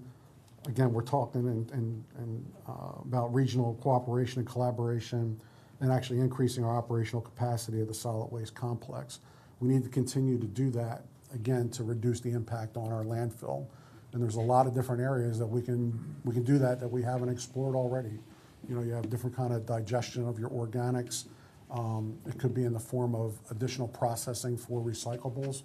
Again, whether that's the county-owned, whether that's a regional approach, all these things would come out of the master plan, and they're going to be coming back to you probably in the May timeframe. It was a one-year look ahead, so they're in their second phase of that, where they're actually looking at some of these technologies right now. Third phase, and we've done our regional approach with our communities and municipalities. The next step is actually to go out and hold public meetings, and we're going to do that. We're going to hold 3 meetings in North, Mid, South County, invite the public, we'll invite municipalities out again. We want to get that input as well while we're getting this information into the master plan, and it also helps us communicate what we're looking to achieve through the master plan process. So again, we expect to be back here on the board probably in the May, June timeframe with that information and give you ideas of what we see, and that'll spawn what we see as far as budgeting going forward for these different opportunities. And again, this is a 30-year look ahead. Mm-hmm. And the reason that's important that we talk with our municipalities, even though their power purchase agreements are coming due, some of those municipalities are going to be looking at facility revitalization decisions just like we are. And they may decide that now's the time to do that. But in 30 years from now, if we decide we want to do something that's bigger, that's a regional waste energy facility or multiple waste energy facilities, you need 30 years to make that happen so that we can start putting money away towards that or strategizing whether we're going to be bonding for something like that or if they're going to be bonding. So we'll be making those decisions now for 20 to 30 years out. So we'll be asking you to kind of put your hats on to kind of think about those things. So that's the exciting part of the position. Sorry, my car is ready. It also marks the end of my presentation, so any questions that you have? Any questions? Yes, Commissioner Justice. Thank you. We don't talk about it much anymore, but what's the status, our capacity, our activity, our volume at the fog plant? Ooh, I got to punt the utilities. That one's not mine. Okay, I'm sorry. I thought, The fog plant is actually located on the solid waste campus, all across the street on 28th Street. But the operations of that, I do not know a Okay. lot about. What's the fog? Sorry, what are you talking about? It's It's the oil and grease grease. plant. food, oil, grease, you Food, oil, know. grease And residue. grease. You wanna give it a- All right, Robert's going to give it a shot. Okay. Fat food. Ending Fats, food. Hi. fats, oils, and greases. Fats, oils, and greases. Fat Robert oils and Mills, grease. Solid Waste. The fog plant currently has the contractor inside the facility. The facility is really being utilized as a warehouse. They utilize an off-site campus to process all the fatties, materials that are coming in. So the facility really, right now, is being utilized as a warehouse. Thank Thanks, you. sir. Thanks, Robert. Madam Chair, one quick. Yes. Echoing the chair, thanks to you and your team and all the teams for the great work y'all do every day. You mentioned 2103 for the expected life for the landfill. Is that at maximum height? Yes. So when's the next kind of decision point in terms of moving to the next height level? You mean moving beyond our permitted life as we see it now? The height level? Yeah. Do we know that? You're getting way out of my 18 months of Okay. interim directorship out there. So go Bill ahead. Embry, Solid Waste. It's a complicated question. Geometrically, you could build it higher, but landfills are typically permitted by the geotechnical layer below it and how much weight that geotechnical layer can withstand. And based on what our geotechnical, trying to think of what the Hawthorne layer is. Yeah, I know what that the is. 150 Yeah, feet. right. 150 feet is the max height that we can build that. If you go any higher, then you're going to start stressing that layer and could create cracks. Well, that's what we've typically just talked about in terms of feet of height. And what's the current height right now? They're at 90. And, you know, as we've had discussions throughout the years, whenever you talk about going from where we are now to 150, there's some concern and pushback. So I guess my question is, how long do we stay at 90, Well, given what we're doing with recycling and everything else? well, we're gonna in the current cell that we're at, we're gonna once we finish off the 90 elevation cell, then we'll go up to the 150 in that cell, and then from there we'll start growing the landfill north up as far as we can go and fill that to its maximum height. When you say cell, you mean a section of the Right. landfill. So what has to happen before you go to increasing height? Nothing, no permitting? We're permitted to 150. Yeah, we're already permitted, right? Okay. That's what I didn't understand. I didn't know if you meant that we were going to try to go higher than what we were permitted. Well, just a discussion of that several years back. You heard from Home Shopping and a lot of folks in the area, so. But again, This- one of the things that we were looking at, Commissioner, is if we're able to use the reuse of that ash to create steeper slopes, that'll reduce the amount of time, or increase the amount of time before we need to keep going higher because we can build out more. And that's the number I'm just trying to get a ballpark on. I 10 don't- years, 20 years, how long before? From we go to above 90 to Right, 150? right. Oh, probably decades. Yeah. 20 years, 30 years. Okay. I mean, it's pretty far out. Like that? Okay, thank you. Yes, sir. He's got all of his staff here, but we'll take a quick break. I didn't know Any if there other was any other questions.